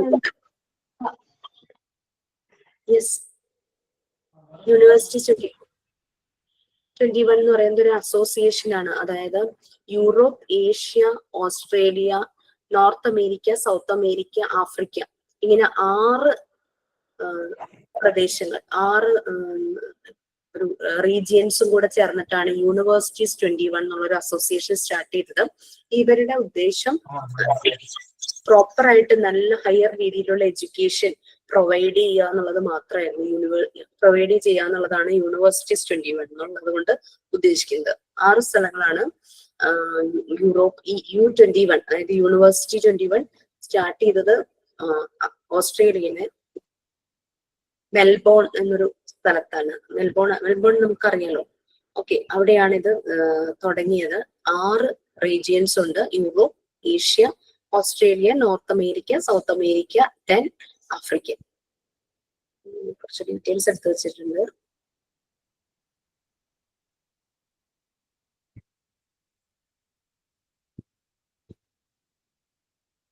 Okay. The prestigious global network of research intensive universities dedicated to fostering international collaboration and enhancing the quality of higher education worldwide. Worldwide higher education promote ചെയ്യാൻ വേണ്ടിയിട്ട് ലോഞ്ച് ചെയ്തതാണ് U21 എന്ന് പറയുന്നത്. ഓസ്ട്രേലിയയിലാണ് ഇത് ലോഞ്ച് ചെയ്തത്, മെൽബണില്. ആ U21 മെയിൻ ആയിട്ട് 6 റീജിയൻസിൽ നിന്നുള്ള 6 റീജിയൻസ് ആണ് അതുമായിട്ട് കൊളാബറേറ്റ് ചെയ്തിരിക്കുന്നത്. 6 ഞാൻ പറഞ്ഞല്ലോ: Europe, Asia, Australia, then north America, south America, Africa. ഈ 6 റീജിയൻസും കൂടെ ചേർന്നിട്ടാണ് U21 ലോഞ്ച് ചെയ്തത്. ഓക്കെ, അവരുടെ ഒബ്ജക്റ്റീവ് എന്ന് പറഞ്ഞു കഴിഞ്ഞാൽ ഹയർ എഡ്യൂക്കേഷനെ വേൾഡ് വൈഡ് പ്രൊമോട്ട് ചെയ്യുക, അതിന്റെ ക്വാളിറ്റി എൻഹാൻസ് ചെയ്യുക, ക്വാളിറ്റി കൂട്ടുക, ക്വാളിറ്റി ഹൈലൈറ്റ് ചെയ്യുക എന്നുള്ളതാണ് U21 മെയിൻ അജണ്ട, അവരുടെ മെയിൻ ഒബ്ജക്റ്റീവ് എന്ന് പറയുന്നത്. അപ്പൊ എല്ലാവർക്കും വേൾഡ് വൈഡ് കാര്യം 6 റീജിയൻസേ ഉള്ളെങ്കിലും വേൾഡ് വൈഡ് ഇവരുടെ ഹെൽപ്പും മീൻസ് ആ ഒരു എഡ്യൂക്കേഷനെ പ്രൊമോട്ട് ചെയ്യാൻ വേണ്ടിയിട്ടാണ്, ഈ വേൾഡ് വൈഡ് പ്രൊമോട്ട് ചെയ്യാൻ വേണ്ടിയിട്ടാണ് U21. Okay, next quality in education. എഡ്യൂക്കേഷന്റെ ഒരു ഫസ്റ്റ് ആൻഡ് ഫോർമോസ്റ്റ് ചേഞ്ച് എന്ന് പറയുന്നത് ക്വാളിറ്റിയാണ്. ഇന്ന് തരുന്ന ക്വാളിറ്റിയിൽ നിങ്ങൾക്ക് ഒരു മീഡിയം ക്വാളിറ്റി ക്ലാസ് പ്രൊവൈഡ് ചെയ്യുമ്പോൾ ആർക്കും വലിയ താല്പര്യം ഉണ്ടാവില്ല. പക്ഷെ ഡേ ബൈ ഡേ അത് ഇംപ്രൂവ് ചെയ്യാനായിട്ട് എഡ്യൂക്കേഷണൽ ഇൻസ്റ്റിറ്റ്യൂഷന് കഴിയണം. ഡേ ബൈ ഡേ ഇംപ്രൂവ് ചെയ്യാൻ കുട്ടികളുടെ ഫീഡ്ബാക്ക് കിട്ടും. സോ ഡേ ബൈ ഡേ അത് ഇംപ്രൂവ് ചെയ്യാനുള്ള maximum effort from management and administration ഉണ്ടാവും, from the teacher side also.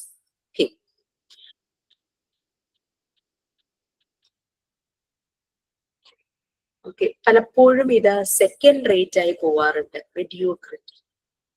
ഒരു സെക്കൻഡ് റേറ്റ്, ഒരു ആവറേജ്, ഒരു സെക്കൻഡ് റേറ്റ് ആയിട്ട് പോകാറുണ്ട് ഈ ക്വാളിറ്റി ഇൻ എഡ്യൂക്കേഷൻ എന്ന് പറയുന്നത്. പലപ്പോഴും പല രീതിയിലുള്ള ചലഞ്ചസ് ഫേസ് ചെയ്യുന്നു നമ്മളുടെ കൺട്രിയിലെ മീൻസ് അല്ലെങ്കിൽ നമ്മളുടെ വേൾഡിലെ പല യൂണിവേഴ്സിറ്റിയും നമുക്ക് ഉദ്ദേശിക്കുന്ന പോലെ ക്വാളിറ്റി പലപ്പോഴും എഡ്യൂക്കേഷൻ സിസ്റ്റത്തിന് കൊണ്ടുവരാൻ സാധിക്കാത്തത് ഈ എഡ്യൂക്കേഷൻ ഇൻസ്റ്റിറ്റ്യൂഷൻസ് അല്ലെങ്കിൽ യൂണിവേഴ്സിറ്റീസ് അല്ലെങ്കിൽ ബോർഡ് ആണെങ്കിൽ ബോർഡ്, ഇവരെല്ലാം പല രീതിയിലുള്ള ക്വാളിറ്റേറ്റീവ് ചലഞ്ചസ് ഫേസ് ചെയ്യുന്നുണ്ട് ഹയർ എഡ്യൂക്കേഷനിൽ. അത് എവിടെ നോക്കിയാലും ഒരു പെർട്ടിക്കുലർ സ്ഥലത്ത് മാത്രമല്ല, വേൾഡ് വൈഡ് അങ്ങനെ പല ചലഞ്ചസും ഫേസ് ചെയ്യാറുണ്ട്. അപ്പൊ അതുകൊണ്ടാണ് പലപ്പോഴും ഈ quality in education second rate ആയിട്ട് പോകുന്നത്, ഒന്ന് താഴേക്ക് പോകുന്നത്. അതിനു വേണ്ടിയിട്ട് പലരും പല രീതിയിലുള്ള റിസർച്ചും അനാലിസിസും നടത്തുന്നുണ്ട്. അതിന്റെ ഒരു ഭാഗമായിട്ടാണ് U21 ലോഞ്ച് ചെയ്തത്. ഇനി challenges of quality management in education, quality management വരുന്ന ചലഞ്ചസ് എന്തൊക്കെയാണെന്നാണ് പറയുന്നത് നെക്സ്റ്റ് പറയുന്നത്. അപ്പൊ ഈ ചലഞ്ചസിന് എങ്ങനെ നമുക്ക് അത് കോമ്പൻസേറ്റ് ചെയ്യാം എന്നുള്ളതാണ് നെക്സ്റ്റ്. പല കമ്പോണൻസിനെ ഡിപ്പെൻഡ് ചെയ്യുന്നുണ്ട്. ഫ്രൈ 1999 അതെന്താന്ന് വെച്ച് കഴിഞ്ഞാല് ഒരു 3-4 പേര് ചേർന്നിട്ട് ഇതിന് വേണ്ടുന്ന ചില പോളിസീസ് ഇൻട്രൊഡ്യൂസ് ചെയ്തതാണ്. ആ ഫ്രൈ എന്ന് പറഞ്ഞ ഒരാൾ അതിനകത്ത് ഉണ്ടായിരുന്നു കേട്ടോ. അതുകൊണ്ടാണ് ഫ്രൈ എന്ന് ഉദ്ദേശിക്കുന്നത്. ഗ്രൂപ്പ് ഓഫ് റിസർച്ചേഴ്സ്, അതാണ് ഫ്രൈ ടിപ്പിക്കലി ഒരു ഗ്രൂപ്പ് ഓഫ് റിസർച്ചേഴ്സ് ആയിരുന്നു. അതിനെ ലീഡ് ചെയ്തത് ലൂയിസ് W. ഫ്രൈ എന്ന് പറഞ്ഞ ഒരു റിസർച്ചർ ആയിരുന്നു, എഡ്യൂക്കേഷണൽ അനാലിസ്റ്റ് ആയിരുന്നു. അദ്ദേഹത്തിന്റെ കൂടെ വേറെ കുറെ പേരുണ്ടായിരുന്നു, പക്ഷെ അദ്ദേഹത്തിന്റെ പേരിലാണത് ഫ്രൈ 1999. ഇത് തന്നെ പല പല വർഷങ്ങളിലും അദ്ദേഹത്തിനെ ഫോളോ ചെയ്ത് പല വർഷങ്ങളിലും ഇതുപോലെ തന്നെ റിസർച്ചേഴ്സ് പല പല ഏരിയയില് പല പോസ്റ്റ്ലേറ്റ്സും പല ഐഡിയാസും അനലൈസ് ചെയ്ത് കൊണ്ടുവന്നിട്ടുണ്ട്. ലീഡർഷിപ്പ് ആണ് കൂടുതലായിട്ടും ഇവര് പറഞ്ഞത്. ഒരു എഡ്യൂക്കേഷണൽ സിസ്റ്റത്തിലെ മാനേജ്മെന്റ്, ക്വാളിറ്റി മാനേജ്മെന്റിന് വേണ്ടിയിട്ട് ലീഡർഷിപ്പിനെയാണ് പറഞ്ഞിട്ടുള്ളത്. ഓക്കെ, മിസ്സേ അദ്ദേഹത്തിന്റെ പേര് ഒന്നുകൂടെ പറയാമോ? Full name? Louis W. Fry, LOUIS W.Fry FRY. Core idea effective leadership, അതാണ് കോർ ഐഡിയ ഉദ്ദേശിച്ചിരിക്കുന്നത്.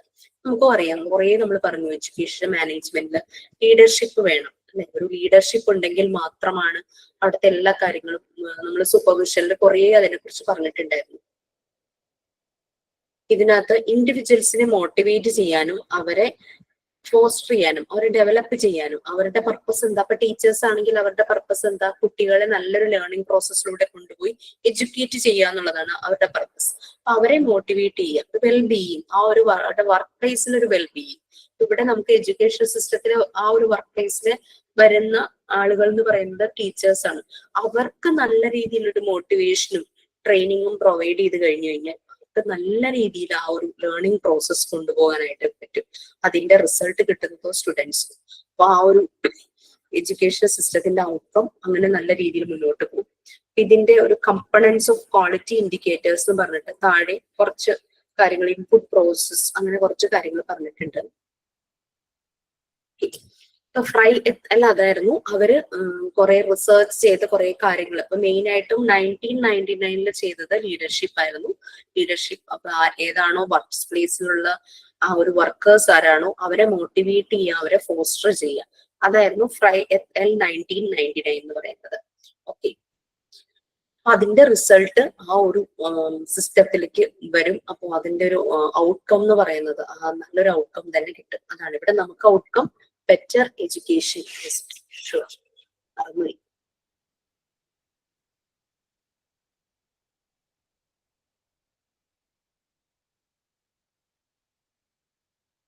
ഇതാണ് challenges of quality management in education.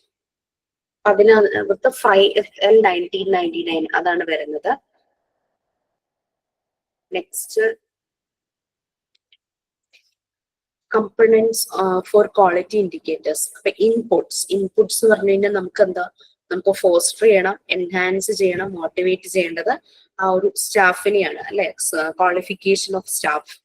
ഇപ്പൊ നല്ല ക്വാളിഫിക്കേഷൻ ഉള്ള സ്റ്റാഫ് ആണെങ്കിൽ അവർ ചെയ്യുന്ന പ്രോസസ്, കരിക്കുലം ഡിസൈൻ, ആ ഒരു സിലബസ് കരിക്കുലം എന്തൊക്കെയാണ് അക്കാദമിക്സിൽ വരുന്നത് അതിന്റെ ഡിസൈൻ. അപ്പോൾ അതിന്റെ ഔട്ട്പുട്ട് എന്താ? അപ്പൊ നല്ലൊരു കരിക്കുലത്തിലൂടെ പോകുന്ന ലേണിംഗ് പ്രോസസ്സിലൂടെ പോകുന്ന സ്റ്റുഡൻസ് ക്വാളിഫൈഡ് സ്റ്റുഡൻസ് ആയിട്ട് മാറും. അതേസമയം ഒട്ടും ഒരു ഐഡിയയും ഇല്ലാത്ത സ്റ്റാഫ് ആണെങ്കിൽ ആ ഒരു പ്രോസസ് നല്ല രീതിയിൽ പോവില്ല, കരിക്കുലത്തിന്റെ ഡിസൈൻ നല്ലപോലെ നടക്കില്ല. Okay, education experience of students എന്താണ് ആ ലേണിംഗ് പ്രോസസ്സിലൂടെ അവരുടെ ആ ഒരു എക്സ്പീരിയൻസ് അല്ലെ, ലേണിംഗ് എക്സ്പീരിയൻസസ്, അവർക്കൊരു നല്ലൊരു ലേണിംഗ് സപ്പോർട്ട് കിട്ടുന്നു definitely from the teacher. Okay, അപ്പോൾ അങ്ങനെ നല്ലൊരു ലേണിംഗ് പ്രോസസ്സിലൂടെ പോകുമ്പോൾ സ്റ്റുഡൻസിന് എന്താണ് കിട്ടുക? അച്ചീവ്മെന്റ്സ് അല്ലെങ്കിൽ അക്കംപ്ലിഷ്മെന്റ്, അച്ചീവ്മെന്റ്. അവർ സക്സസ്ഫുള്ളി ആ കോഴ്സ് കംപ്ലീറ്റ് ചെയ്യുന്നു, അതിന്റെ റിലേറ്റഡ് പല അച്ചീവ്മെന്റ്സും അവർക്ക് കിട്ടുന്നു. That is number or type of rewards. അതാണ് രണ്ടാമത്തെ ഇതിൽ പറഞ്ഞത്. ഫസ്റ്റ് വൺ, സ്റ്റാഫിൽ നല്ല ക്വാളിഫൈഡ് ആയിട്ടുള്ള സ്റ്റാഫ്, നല്ല ക്വാളിഫിക്കേഷൻ ഉള്ള സ്റ്റാഫ് ആണെങ്കിൽ ആ ഒരു അക്കാദമിക്സ് ഡിസൈൻ ചെയ്യാൻ, എങ്ങനെ കുട്ടികൾക്ക് ലേണിംഗ് പ്രൊവൈഡ് ചെയ്യണം, ആ ഒരു അക്കാദമിക് ഡിസൈൻ ചെയ്യാൻ അവർക്ക് അറിയായിരിക്കും. അപ്പൊ ആ കരിക്കുലം ഡിസൈൻ അതിന്റെ ഭാഗമായിട്ട് അതിലൂടെ കടന്നു പോകുന്ന ഒരു പ്രോസസ്സിലൂടെ കടന്നു പോകുന്ന കുട്ടികൾക്ക് കിട്ടുന്നത് കുട്ടികൾ ക്വാളിഫൈഡ് സ്റ്റുഡൻസ് ആയിട്ട് മാറും. നെക്സ്റ്റ്, നല്ല രീതിയിലുള്ള എഡ്യൂക്കേഷൻ, ആ ഒരു ലേണിംഗ് എക്സ്പീരിയൻസ് കിട്ടുന്ന സ്റ്റുഡൻസ്, അവർക്ക് പ്രോസസ് ലേണിംഗ് സപ്പോർട്ട്, കുട്ടികളെ നല്ല പോലെ സപ്പോർട്ട് ചെയ്യുന്നു ഡെഫിനറ്റ്ലി ടീച്ചേഴ്സ്. അതിന്റെ ഭാഗമായിട്ട് കുട്ടികളെ കോഴ്സ് സക്സസ്ഫുള്ളി കംപ്ലീറ്റ് ചെയ്യുന്നു, അവർക്ക് അച്ചീവ്മെന്റ്സ് ഉണ്ടാവുന്നു, അവർ അക്കംപ്ലിഷ് ചെയ്യുന്നു, അവരുടെ ഗോൾ സെറ്റ് ചെയ്തത് അവർ അക്കംപ്ലിഷ് ചെയ്യുന്നു. സോ ഡിഫറെന്റ് ടൈപ്സ് ഓഫ് അവാർഡ്സും ഒക്കെ അവർക്ക് കിട്ടും. പിന്നെ next one,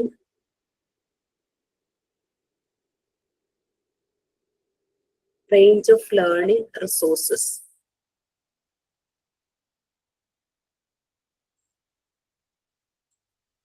Okay, range of learning resources, student assessment, students process, student assessment, students work, graduates knowledge, skill. ഇവിടെ പല റിസോഴ്സസ് ലേണിങ്ങിന് വേണ്ടിയിട്ട് പല റിസോഴ്സസ് നമുക്ക് പ്രൊവൈഡ് ചെയ്യാം അല്ലെ. ഫോർ എക്സാമ്പിൾ, ഏതെങ്കിലും ഒരു ആക്ടിവിറ്റിയിലൂടെ നമുക്ക് ലേണിംഗ് പ്രോസസ് അതിന് വേണ്ടിയിട്ടുള്ള റിസോഴ്സസ് യൂസ് ചെയ്യാം. സിസ്റ്റം യൂസ് ചെയ്തിട്ട് ടെക്നിക്കലായിട്ട് അത് കമ്പ്യൂട്ടർ യൂസ് ചെയ്തിട്ടുള്ള ലേണിംഗ് പ്രോസസ് ചെയ്യാം. അപ്പൊ അതിന് വേണ്ടുന്ന റിസോഴ്സസ് യൂസ് ചെയ്യാൻ പറ്റും. എന്നിട്ട് ഓരോ ആക്ടിവിറ്റീസ് കൊടുക്കുമ്പോൾ ഈ range of learning resources provide ചെയ്യുമ്പോൾ സ്റ്റുഡൻസിന്റെ പെർഫോമൻസ് അത് അസസ് ചെയ്യാം. അതാണ് പ്രോസസ് നടക്കുന്നത്. അവര് എങ്ങനെയാണ് അതിനോട് ചെയ്തപ്പോൾ അവർക്കുണ്ടായ റിസൾട്ട് എന്താണ്, അങ്ങനെ അസസ് ചെയ്യാം കുട്ടികളുടെ പെർഫോമൻസ്.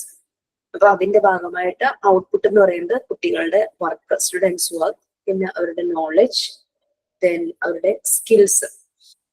ഫോർ എക്സാമ്പിൾ, നമ്മളിപ്പോ കുട്ടികൾക്ക് ഒരു വർക്ക് എക്സ്പീരിയൻസ് പീരീഡ് കൊടുക്കുന്നു എന്ന് വിചാരിക്കും. വർക്ക് എക്സ്പീരിയൻസ് ഇതിനകത്ത് കുട്ടികളെ നമ്മൾ എന്തെങ്കിലും പെയിന്റിംഗ് ആണ് പഠിപ്പിക്കുന്നത്, ലൈക്ക് പോട്ട് പെയിന്റിങ്ങോ ഫാബ്രിക് പെയിന്റിങ്ങോ എന്തെങ്കിലും പഠിപ്പിക്കാന്ന് വിചാരിച്ചു. അപ്പൊ എന്നിട്ട് ഓരോ കുട്ടിയും ആ വർക്ക് ചെയ്ത് അവർ ചെയ്ത വർക്ക് സബ്മിറ്റ് ചെയ്യുന്നു. That is students assessment. അത് കഴിഞ്ഞ് അവരുടെ വർക്ക് നോക്കുന്നു, അവരുടെ സ്കിൽ എത്രത്തോളം ഇംപ്രൂവ് ആയി, അവർ സ്കിൽഡ് ആകുന്നു ആ ഒരു കാര്യത്തിൽ. ഇപ്പോ സ്റ്റിച്ചിങ് ആണെങ്കിൽ, സ്റ്റിച്ചിങ് യൂണിറ്റ് ഉള്ള ഒരു സ്കൂളാണ്, VHSC പോലുള്ള സ്കൂളുകളിൽ ഇതുപോലുള്ള ഓരോ എന്താ പറയാ, ഒരു ജോബ് റിലേറ്റഡ് ആയിട്ടുള്ള കൈത്തൊഴിൽ എന്നൊക്കെ പറയില്ലേ, അതുപോലെയൊക്കെ പഠിപ്പിക്കുമല്ലോ. സ്റ്റിച്ചിങ് പഠിപ്പിക്കാറുണ്ട്, പെയിന്റിങ് പഠിപ്പിക്കാറുണ്ട്, അങ്ങനെ പലതും. ടാക്സ് പ്രാക്ടീസിങ് അങ്ങനെയൊക്കെ പറഞ്ഞിട്ട് കൊമേഴ്സ് സ്റ്റുഡൻസിന് അതും പഠിപ്പിക്കാറുണ്ട്. ഫാഷൻ ഡിസൈനിങ് വരുന്ന കോഴ്സുകളുണ്ട്, അങ്ങനെ സ്ക്രീൻ പ്രിന്റിങ് വരുന്ന കോഴ്സുകളൊക്കെ ഉണ്ട് VHSCയിൽ. അപ്പൊ അതില് അവരുടെ വർക്ക് നോക്കുന്നു, അവരുടെ സ്കിൽ എത്രത്തോളം ആയി എന്നുള്ളതാണ് ഔട്ട്പുട്ട് എന്നുള്ളത്. ഓക്കെ, പിന്നെ വേറെ പല ഫാക്ടേഴ്സും ഉണ്ട് ഇതുപോലെ തന്നെ പോസിറ്റീവ് ഇൻഡിക്കേറ്റേഴ്സ് ആയിട്ട് വരുന്നത്. അതായത് ഇപ്പൊ ലോവർ പ്യൂപ്പിൾ ടീച്ചർ റേഷ്യോസ്, അതായത് സാധാരണ പറയുന്നത് 20 കുട്ടികൾക്ക് ഒരു ടീച്ചർ എന്നുള്ള രീതിയിലാണ് പറയുന്നത്. അങ്ങനെയാകുമ്പോൾ ടീച്ചർക്ക് എല്ലാ കുട്ടികളെയും ഒരേപോലെ ശ്രദ്ധിക്കാനായിട്ട് പറ്റും. പക്ഷെ കുട്ടികളുടെ നമ്പർ കൂടുമ്പോൾ എല്ലാ കുട്ടികളിലേക്കും ടീച്ചർക്ക് ആ ഒരു ശ്രദ്ധ, അറ്റൻഷൻ എത്തില്ല. എപ്പോഴും 20 സ്റ്റുഡൻസ് ആണ് നല്ലതെന്നാണ് ശരിക്കും പറയുന്നത് കേട്ടോ. പക്ഷെ നമുക്ക് അങ്ങനെ നടക്കാറില്ല, കാരണം റിസോഴ്സിന്റെ കുറവ്, സ്കൂളുകളിൽ ടീച്ചർമാരുടെ കുറവുകൾ വളരെയധികമുണ്ട്. അവരുള്ള ടീച്ചർ വെച്ചിട്ട് എല്ലാ കുട്ടികളെയും കൂടെ എങ്ങനെയെങ്കിലൊക്കെ മാനേജ് ചെയ്യാനായിട്ട് നോക്കും. അതാണ് ശരിക്കും ആ ഒരു ലോവർ പീപ്പിൾ ടീച്ചർ റേഷ്യോ. പിന്നെ ഇംപ്രൂവ്ഡ് ക്വാളിഫിക്കേഷൻ ഓഫ് ടീച്ചിങ് സ്റ്റാഫിന്റെ ഇംപ്രൂവ്ഡ് ക്വാളിഫിക്കേഷൻ, പിന്നെ പല രീതിയിലുള്ള ഇംപ്രൂവ്ഡ് മെയിൻ്റനൻസ് റേറ്റ്സ്, അതായത് റിട്ടൻഷൻ റേറ്റ്സ് എന്ന് പറയുന്നത് ഓരോന്നും നമ്മൾ മാനേജ് ചെയ്തു. ഇപ്പൊ എന്തെങ്കിലും കുറവ് വരുന്നതിനെ മെയിൻറ്റെയിൻ ചെയ്ത് പോകുന്നു. ആ ഒരു മെയിൻ്റനൻസ് റേറ്റ്സ് ഇതെല്ലാം പോസിറ്റീവ് ഇൻഡിക്കേറ്റേഴ്സ് ആണ്. പക്ഷെ എന്നാലും ഇതിലൊക്കെ അപാകതകൾ വരുന്നത് കൊണ്ടാണ് പലപ്പോഴും എഡ്യൂക്കേഷൻ സിസ്റ്റം ശരിയായ രീതിയിലുള്ള റിസൾട്ടിലേക്ക് എത്താത്തത്. ആ ഒരു ചലഞ്ചസ് ഒക്കെ വരുന്നത്.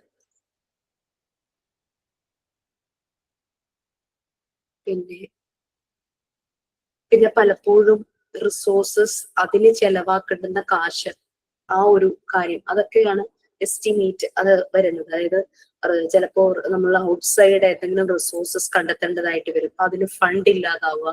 ഇതൊക്കെ പലപ്പോഴും എഡ്യൂക്കേഷൻ ക്വാളിറ്റീനെ ബാധിക്കാറുണ്ട്. ഫിനാൻഷ്യൽ റിസോഴ്സസ്, അത് ലാക്ക് ഓഫ് ഫിനാൻഷ്യൽ റിസോഴ്സസ് ഒക്കെ വരും.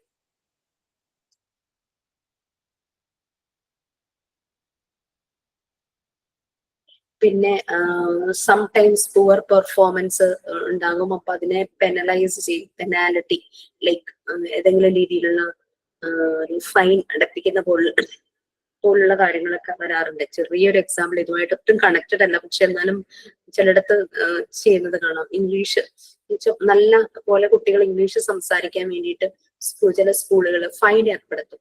ഇംഗ്ലീഷ് അല്ലാതെ വേറെ ഏതെങ്കിലും പറഞ്ഞു കഴിഞ്ഞാൽ 50 രൂപ ഫൈൻ, അങ്ങനെയൊക്കെ ഫൈൻ കൊടുക്കും അല്ലെ. ലേറ്റ് ആയിട്ട് സ്കൂളിൽ വരുമ്പോൾ ഫൈൻ, അങ്ങനെയൊക്കെ പറഞ്ഞിട്ട്. അപ്പൊ അങ്ങനെ ആ ഒരു രീതിയിൽ ഫൈൻ ഏർപ്പെടുത്തും. ഫോർ എക്സാമ്പിൾ ഇവിടെ തന്നെ നമ്മൾക്ക് വൈവ നമ്മുടെ ഇതിൽ കാണുന്നത്, അതാണ് ഏറ്റവും ബെസ്റ്റ് എക്സാമ്പിൾ ആയിട്ട് എനിക്ക് തോന്നുന്നത്. നമ്മൾ വൈവ ചെയ്യാന്ന് പറഞ്ഞു കഴിഞ്ഞാല്, നിങ്ങൾക്ക് വൈവയ്ക്ക് ഒരു സ്ലോട്ട് ഇടുമ്പോ അയ്യോ എനിക്ക് ആ സ്ലോട്ടിൽ കയറാൻ പറ്റില്ല, എനിക്ക് അങ്ങനെയാണ് ഇങ്ങനെയാണ്, ജെന്യുവിൻ റീസൺ ആകുമ്പോൾ നമ്മൾ മാറ്റി കൊടുക്കും. പക്ഷെ നമ്മളൊരു യൂണിവേഴ്സിറ്റിയിൽ പഠിക്കുമ്പോൾ ഇന്ന ദിവസം വൈവയാണ് ഈ ഒരു ടൈമിൽ എന്ന് പറഞ്ഞു കഴിഞ്ഞാൽ നമ്മൾ അവിടെ പോയിട്ട് എനിക്ക് ആ സമയത്ത് വൈവ അറ്റൻഡ് ചെയ്യാൻ പറ്റില്ല, എനിക്കിത് മാറ്റി തരണം എന്ന് നമ്മൾ പറയും? ഒരിക്കലും നമ്മൾ പറയില്ല. ഒരു കോമ്പറ്റേറ്റീവ് എക്സാം നടക്കുന്നു, PSC എക്സാം നടക്കുന്നു, അയ്യോ എനിക്ക് ആ സമയത്ത് എക്സാം അറ്റൻഡ് ചെയ്യാൻ പറ്റില്ല, എനിക്ക് മാറ്റി തരണം. പക്ഷെ ഇവിടെ ഫ്ലെക്സിബിൾ ആണ്. നമ്മൾ ജെന്യുവിൻ റീസൺ ആണെങ്കിൽ മാറ്റി കൊടുക്കാറുണ്ട്. ലൈക്ക് പകല് വർക്ക് ചെയ്യുന്നവരുണ്ട്, ഓക്കെ ലെറ്റം അവർക്ക് ഓഫീസിൽ നിന്ന് അറ്റൻഡ് ചെയ്യാൻ പറ്റില്ല, സോ നൈറ്റ് എന്നുള്ള രീതിയിൽ ഓപ്ഷൻ കൊടുക്കാറുണ്ട്. ഇത് ഞാൻ റെക്കോർഡ് കംപ്ലീറ്റ് ചെയ്തിട്ടില്ല, അസൈൻമെന്റ് ചെയ്തിട്ടില്ല, ആക്ടിവിറ്റീസ് ചെയ്തിട്ടില്ല, എനിക്കിതൊക്കെ കംപ്ലീറ്റ് ചെയ്യാനുണ്ട്, അതുകൊണ്ട് എനിക്ക് ഇപ്പൊ വൈവ അറ്റൻഡ് ചെയ്യാൻ, ദാറ്റ് ഇസ് നോട്ട് ഡൺ.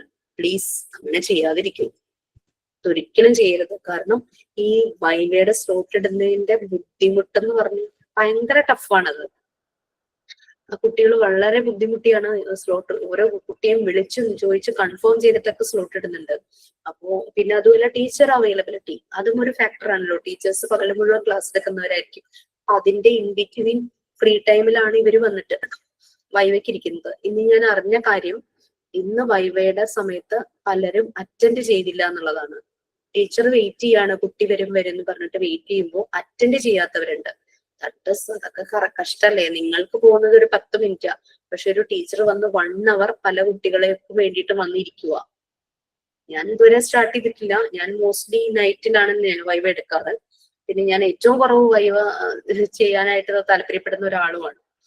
ആദ്യമൊക്കെ ഫുൾ ചെയ്യുമായിരുന്നു. കാരണം വെച്ചാൽ 1, 2 and 3 കൂടുതൽ ടൈം അവരോടൊപ്പം ഉണ്ടായിരുന്നത് ഞാനായിരുന്നു, ആ സ്റ്റുഡൻസിന്റെ ഒപ്പം. 4, 5, 6, 7, 8 ഒക്കെ ആയപ്പോഴേക്കും മറ്റു ടീച്ചേഴ്സും കൂടെ കൂടുതലായല്ലോ. അതുകൊണ്ട് ഇറ്റ്സ് മൈ റിക്വസ്റ്റ്, സമയം എല്ലാവർക്കും ഒരേപോലെയാണ് കിട്ടുന്നത്. പോയി കഴിഞ്ഞു കഴിഞ്ഞാൽ അത് പിന്നെ കിട്ടില്ലല്ലോ, തിരിച്ചു കിട്ടില്ലല്ലോ. നിങ്ങളോട് ആദ്യമേ തുടങ്ങി പറഞ്ഞിട്ടുണ്ട്, ഓരോ അസൈൻമെന്റും ആക്ടിവിറ്റിയും തരുമ്പോൾ പെൻഡിങ്ങിൽ വെക്കരുത്, അത് ചെയ്യണം. വൈവ സമയമാകുമ്പോൾ നിങ്ങൾ ഇതെല്ലാം കംപ്ലീറ്റ് ചെയ്യണം. പ്രാക്ടിക്കൽസ് കഴിഞ്ഞു കഴിഞ്ഞാൽ വൈവ തുടങ്ങുന്നും പറഞ്ഞിട്ടുണ്ട്. ഇത് പ്രാക്ടിക്കൽസും കഴിഞ്ഞ് എക്സാമും കഴിഞ്ഞിട്ടാണ് വൈവ സ്റ്റാർട്ട് ചെയ്യുന്നത്.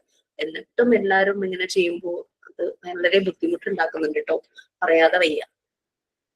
ഞാൻ അത് കാരണം ഇപ്പം 10, 11, 12, 13 ഈ ഒരു ബാച്ചിലൊക്കെ 9 onwards 8 ഞാൻ പറയാറുണ്ട് ഇത് എപ്പോഴേ ചെയ്തു വെക്ക്.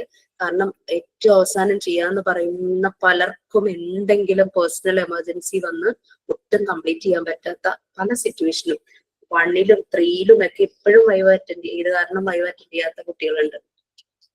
അതൊക്കെ ഒരു പ്രശ്നമല്ല. കാരണം വൈവ അറ്റൻഡ് ചെയ്താലാണ് നിങ്ങൾക്ക് സർട്ടിഫിക്കറ്റ് കിട്ടുള്ളൂ. ഞങ്ങളുടെ ഒരു വ്യത്യാസം എന്ന് പറഞ്ഞു കഴിഞ്ഞാൽ ഞങ്ങൾക്ക് സർട്ടിഫിക്കറ്റ് വേറെ മാർക്ക് ലിസ്റ്റ് വേറെ ആയിരുന്നു. അപ്പൊ വൈവയിലെ മാർക്ക് ലിസ്റ്റിൽ വരും, നിങ്ങൾക്ക് സർട്ടിഫിക്കറ്റും മാർക്ക് ലിസ്റ്റും കൂടെ ഒരുമിച്ചാണ്.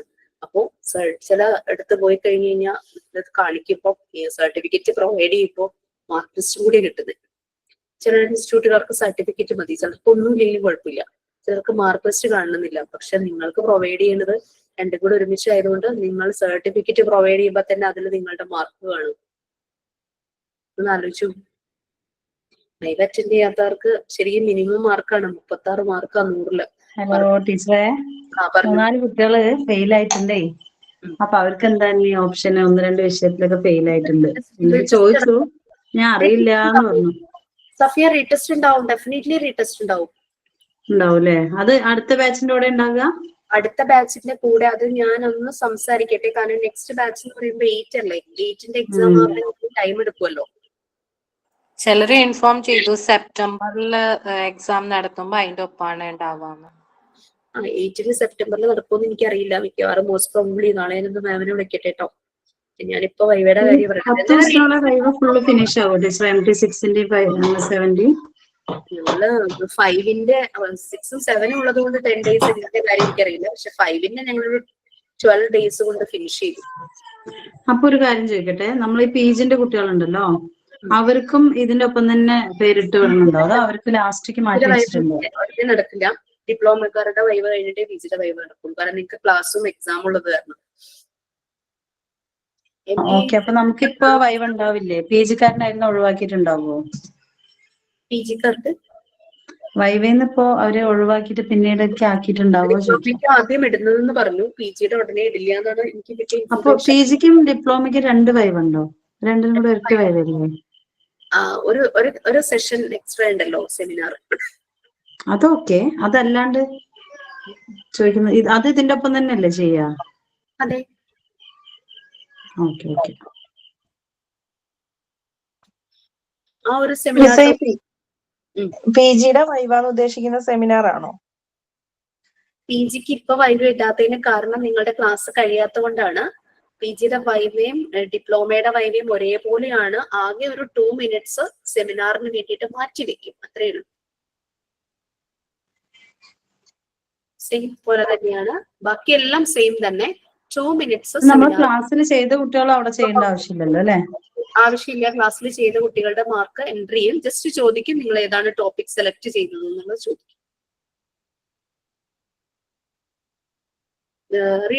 റീ എക്സാം ഉണ്ടാകും, അതിനെ കുറിച്ച് ഓർത്ത് ടെൻഷൻ ഒന്നും വേണ്ട. പക്ഷെ ഞാനതൊന്ന് മാമിനോട് സംസാരിക്കട്ടെ. എന്നത്തേക്കായിരിക്കും MT8ന്റെ എക്സാം? ലേറ്റ് ആവുകയാണെങ്കിൽ റീ എക്സാം എങ്ങനെയാന്നൊക്കെ ഒന്ന് ചോദിക്കണം. അത് ആ കുട്ടി ഓൾറെഡി സ്കൂളിൽ വർക്ക് ചെയ്യുന്ന ആളാണ്. അപ്പോ സർട്ടിഫിക്കറ്റ് ഒക്കെ ഉണ്ട്, വേറെ എക്സാം എഴുതിയിട്ടുണ്ട്, വേറെ TTC എടുത്തിട്ടുണ്ട്. പക്ഷെ ഇത് മോണ്ടിസോറിയും കൂടി വേണമെന്ന് പറഞ്ഞിട്ടാണ് ആള് പഠിച്ചത്. പക്ഷെ ആ എക്സാമിന്റെ ടൈമിൽ സ്കൂളിൽ പോയിട്ട് വരും, പിന്നെ പഠിക്കാനുള്ള ടൈമില്ല, അങ്ങനെയൊക്കെ ആയിട്ട് നല്ല മാർക്ക് കിട്ടിയിട്ടില്ല. 2 വിഷയത്തിൽ ഫെയിലായി. അപ്പൊ അവരെന്ത് ചോദിച്ചിട്ടുണ്ടായിരുന്നു, എങ്ങനെയാണ് എപ്പോഴും എക്സാം എഴുതാൻ പറ്റാന്നേ. ഞാൻ ചോദിച്ചിട്ട് പറയാന്ന് പറഞ്ഞു. മാർക്ക് 36 ആണ് 100-ല്. ഫെയിൽ ആവാന്ന് പറഞ്ഞാൽ 36ലേക്കും താഴേക്ക് പോയി അല്ലേ? ദാറ്റ് മീൻസ് 28ഓ എന്തോ ആണെന്ന് പറഞ്ഞു മാർക്ക്. പ്രിപ്പറേഷൻ അത്രയും കുറഞ്ഞു. നമ്മള് ക്ലാസ് കേട്ടിട്ടുണ്ടെങ്കിൽ തന്നെ എക്സാം എഴുതാമെന്നാണ് എനിക്ക് തോന്നുന്നത്. ശരിയല്ലേ? അത് ശരിയാണ്. പക്ഷെ മിസ്, ഈ PGക്ക് അറൌണ്ട് എനിക്ക് തോന്നുന്നു 24 ക്വസ്റ്റ്യൻ ഒക്കെ മോക്ക് ടെസ്റ്റ് ഇട്ടിട്ടുണ്ട്. അപ്പോ PGക്ക് ടെക്സ്റ്റ് ബുക്ക് എക്സ്ട്രാ ക്വസ്റ്റ്യൻ വരുമോ? അത് വൈഡ് ആയിട്ട് കിടക്കുന്ന ഒരു കൂടുതലുണ്ടല്ലോ വായിച്ചെടുക്കാനായിട്ടേ. അതിനെ കുറിച്ച് ഒത്ത് ബോധർ ചെയ്യണ്ട. കാരണം എന്താന്ന് വെച്ചാല് ക്വസ്റ്റ്യന്റെ രീതി അങ്ങനെയായിരിക്കും. നിങ്ങൾ വെറുതെ ഒന്ന് വായിച്ചു പോയാൽ തന്നെയും ക്വസ്റ്റ്യൻ വായിച്ചു കഴിഞ്ഞാൽ നിങ്ങൾക്ക് ഐഡിയ കിട്ടും. ലൈക്ക് ഇപ്പൊ ക്വാളിറ്റി മാനേജ്മെന്റ് ഇൻ എഡ്യൂക്കേഷനിൽ തന്നെ quality management education objective, what is the main objective of education എന്ന് ചോദിച്ചിട്ട് national excellence, academic excellence, social excellence, all of the above എന്ന് പറഞ്ഞു കഴിഞ്ഞാൽ ടീച്ചർക്ക് എല്ലാം അറിയണതുകൊണ്ട് ടീച്ചർക്ക് ഈസി ആയിരിക്കും. ഞങ്ങൾക്കല്ലേ പ്രശ്നം. നിങ്ങൾ എന്റെ ക്വസ്റ്റ്യൻ കണ്ടിട്ട് അല്ല സഫിയ അങ്ങനെ ക്വസ്റ്റ്യൻ ബുദ്ധിമുട്ട് ക്വസ്റ്റ്യൻ തോന്നി. മനസ്സിലാക്കുമ്പോൾ ഓപ്ഷൻ തരുന്നത് നോക്കുമ്പോഴത്തേക്ക് അതിനകത്ത് മനസ്സിലാവാറുണ്ട്. Definitely. ശരിക്കും അത്രയും അത് ഇല്ല, ആ ടീച്ചറിന്റെ ക്വസ്റ്റ്യൻ ക്വസ്റ്റ്യൻ പേപ്പർ കണ്ടിട്ട് ആർക്കും അങ്ങനെ മനസ്സിലാക്കുന്നതിന് കൺഫ്യൂഷൻ റിസൾട്ട് ഒന്നും ആയിട്ടില്ല. കിട്ടാറുണ്ട്. ടീച്ചർ ക്ലാസ്സിൽ ഇരുന്നാൽ തന്നെ എല്ലാവർക്കും മനസ്സിലാവും. പീജിന്റെ കാര്യമാണ് അറിയാത്തത്. ഏതെങ്കിലും എക്സാം ടഫ് ആണെങ്കിൽ അപ്പൊ ചോദ്യം ജിഷ മിസ് ആണ് ക്വസ്റ്റ്യൻ ഇട്ടത്, ഞാൻ എന്താ ശരിയാവോ? ഏതോ സബ്ജക്ട് ടഫ് ആയപ്പോ ജിഷ മിസ് ആണ് ക്വസ്റ്റ്യൻ ഇട്ടത്, എന്നോട് ഡയറക്ട്ലി ചോദിച്ചതാ. ഞാൻ മിസ്സെ അറിഞ്ഞിട്ട് പിജിയുടെ മാക്സിമം മോക്ക് ടെസ്റ്റ് ചെയ്ത് ഇട്ടാ മതി മിസ്സെ. പിജിക്ക് എനിക്ക് കൂടുതൽ നിങ്ങൾക്ക് മോക്ക് ടെസ്റ്റ് തരും, കാരണം സൂപ്പർവിഷൻ ഞാൻ കഴിഞ്ഞ ബാച്ചിന് ഒരു കുറച്ച് ക്വസ്റ്റ്യൻ കൊടുത്തുള്ളൂ. അതുകൊണ്ടാണ് ഞാൻ ഇതുവരെ നിങ്ങൾക്ക് തരാതിരുന്നത്, കുറെ കൂടെ ആഡ് ചെയ്ത് തരാൻ വേണ്ടിയിട്ടാ. കാരണം മോഡൽ എക്സാം ഇല്ലല്ലോ, നേരെ മെയിൻ എക്സാം അല്ലേ. അപ്പൊ മോക്ക് നമുക്ക് ടെസ്റ്റ് മോഡൽ ഇല്ലേ? മോഡൽ എക്സാം ഇല്ല. സഫിയ നമുക്ക് സമയം പോകും അത്രയും, അതുകൊണ്ടാണ് മോക്ക് ടെസ്റ്റ് കൂടുതൽ തരുന്നത്. പക്ഷേ ഇല്ല ടീച്ചർ, എനിക്കൊരു റിക്വസ്റ്റ് ഉണ്ട്. ഇനി വരുന്ന ബാച്ചുകൾക്കില്ലേ, ഇനി ആ പാർട്ട് 3 കഴിയട്ടെ എന്ന് പറഞ്ഞിട്ടിരിക്കൊന്നും വേണ്ട. അവർക്ക് മുമ്പേ തന്നെ PG എടുത്തിട്ട് പോകണം നല്ലത്. ഇത്രയും ധൃതിയിൽ ക്ലാസ് എടുക്കുന്നതിന് വെച്ച് നല്ലതല്ലേ അങ്ങനെ?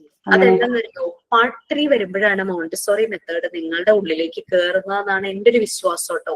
അപ്പൊ ഇപ്പൊ ഞാൻ എന്താ ചെയ്യണേന്ന് വെച്ച് കഴിഞ്ഞാൽ പാർട്ട് 3യുടെ കണ്ടന്റ്സ് പുതിയ ബാച്ചുകൾക്കൊക്കെ പാർട്ട് 1ലും പാർട്ട് 2ലും ഇടയ്ക്കിടയ്ക്ക് അവൈലബിൾ ഞാൻ കൊടുക്കുന്നുണ്ട്.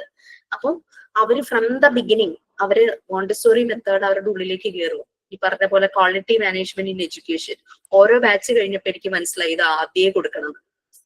ഇത് നമുക്ക് സ്മാർട്സിന്റെ ഇപ്പൊ ഫീസ് കുറവാണ്, നമുക്ക് പഠനം മോശമല്ല, നല്ല രീതിയിലൊക്കെ പ്രൊവൈഡ് ചെയ്യുന്നുണ്ട്. പക്ഷെ ലാസ്റ്റ് സമയം വന്നപ്പോ ഭയങ്കര ടെൻഷനായി. എല്ലാ ടീച്ചർമാരും ഇങ്ങനെ ഓടിപ്പായാണ്, എന്തെങ്ങനെ തീർക്കണം എന്നുള്ള ചിന്തയാണ്. എനിക്ക് ഓടിച്ചെടുക്കാൻ പറ്റില്ല, എനിക്ക് പാർട്ട് 3 പ്രത്യേകിച്ചും എനിക്ക് സമയം വേണമെന്ന് ഞാൻ പറഞ്ഞു. ഞാൻ വിചാരിക്കുന്നത് ഇനി വരുന്ന കുട്ടികൾക്കെങ്കിലും അങ്ങനെ ഒരു പ്രശ്നം ആകണ്ടെന്ന് പറഞ്ഞിട്ടാണ് ഞങ്ങൾക്ക് എന്തായാലും ഇങ്ങനെ ആയി കഴിഞ്ഞു, ഇനിയിപ്പോ ഒന്നും ചെയ്യാൻ പറ്റില്ല. ഇനി വരുന്ന ബാച്ചുകളിൽ നിങ്ങൾ ശ്രദ്ധിച്ചാ, കാരണം ഈ ക്ലാസ് തുടങ്ങുമ്പോഴേ ഒരു 2-3 മാസമൊക്കെ വളരെ ലേറ്റ് ആയിട്ടല്ലേ? 2-3 മാസം ഞങ്ങൾക്ക് വളരെ സ്ലോ ആയിട്ടാണ് എടുത്തത്. ഞങ്ങളെ കൊണ്ട് പാട്ട് പാടിപ്പിച്ചിട്ടും അതൊക്കെ വെറുതെ സമയം പോയില്ലേ. അപ്പൊ ആ സമയത്തൊക്കെ കുറച്ചൊന്ന് നല്ല രീതിയിൽ എടുത്താണെങ്കിലേ, അല്ലെ നിങ്ങളുടെ ടീച്ചറുടെ കാര്യമല്ല പറഞ്ഞത്, വേറെ ടീച്ചർമാരൊക്കെ അല്ലേ വെറുതെ ഞങ്ങൾ ടൈം പാസിനൊക്കെ ഓരോ പീരീഡ് ഒക്കെ വെറുതെ കളഞ്ഞിട്ടുണ്ട്. മോണ്ടിസോറി ഫിലോസഫി ഓഫ് എഡ്യൂക്കേഷൻ നിങ്ങൾക്കൊരു സബ്ജക്റ്റ് ആണല്ലേ.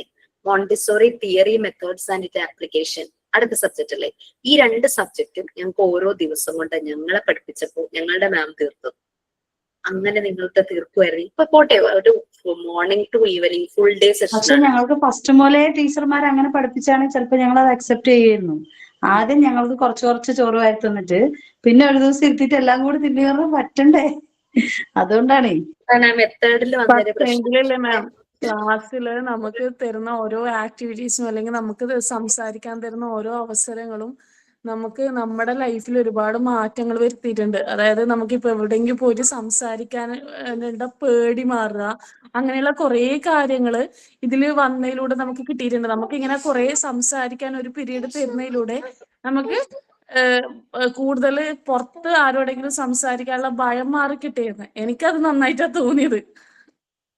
ആക്ച്വലി ക്ലാസ് അങ്ങനെ തന്നെയാണ്. ഞാൻ പറഞ്ഞല്ലോ, ഞങ്ങളെ പഠിപ്പിച്ചിരുന്ന സമയത്ത് ഞങ്ങളെ രാവിലെ ചെന്ന് നമ്മളുടെ prayer sign in thought for the day എല്ലാം കഴിയുമ്പോൾ മാം പെയറാക്കും.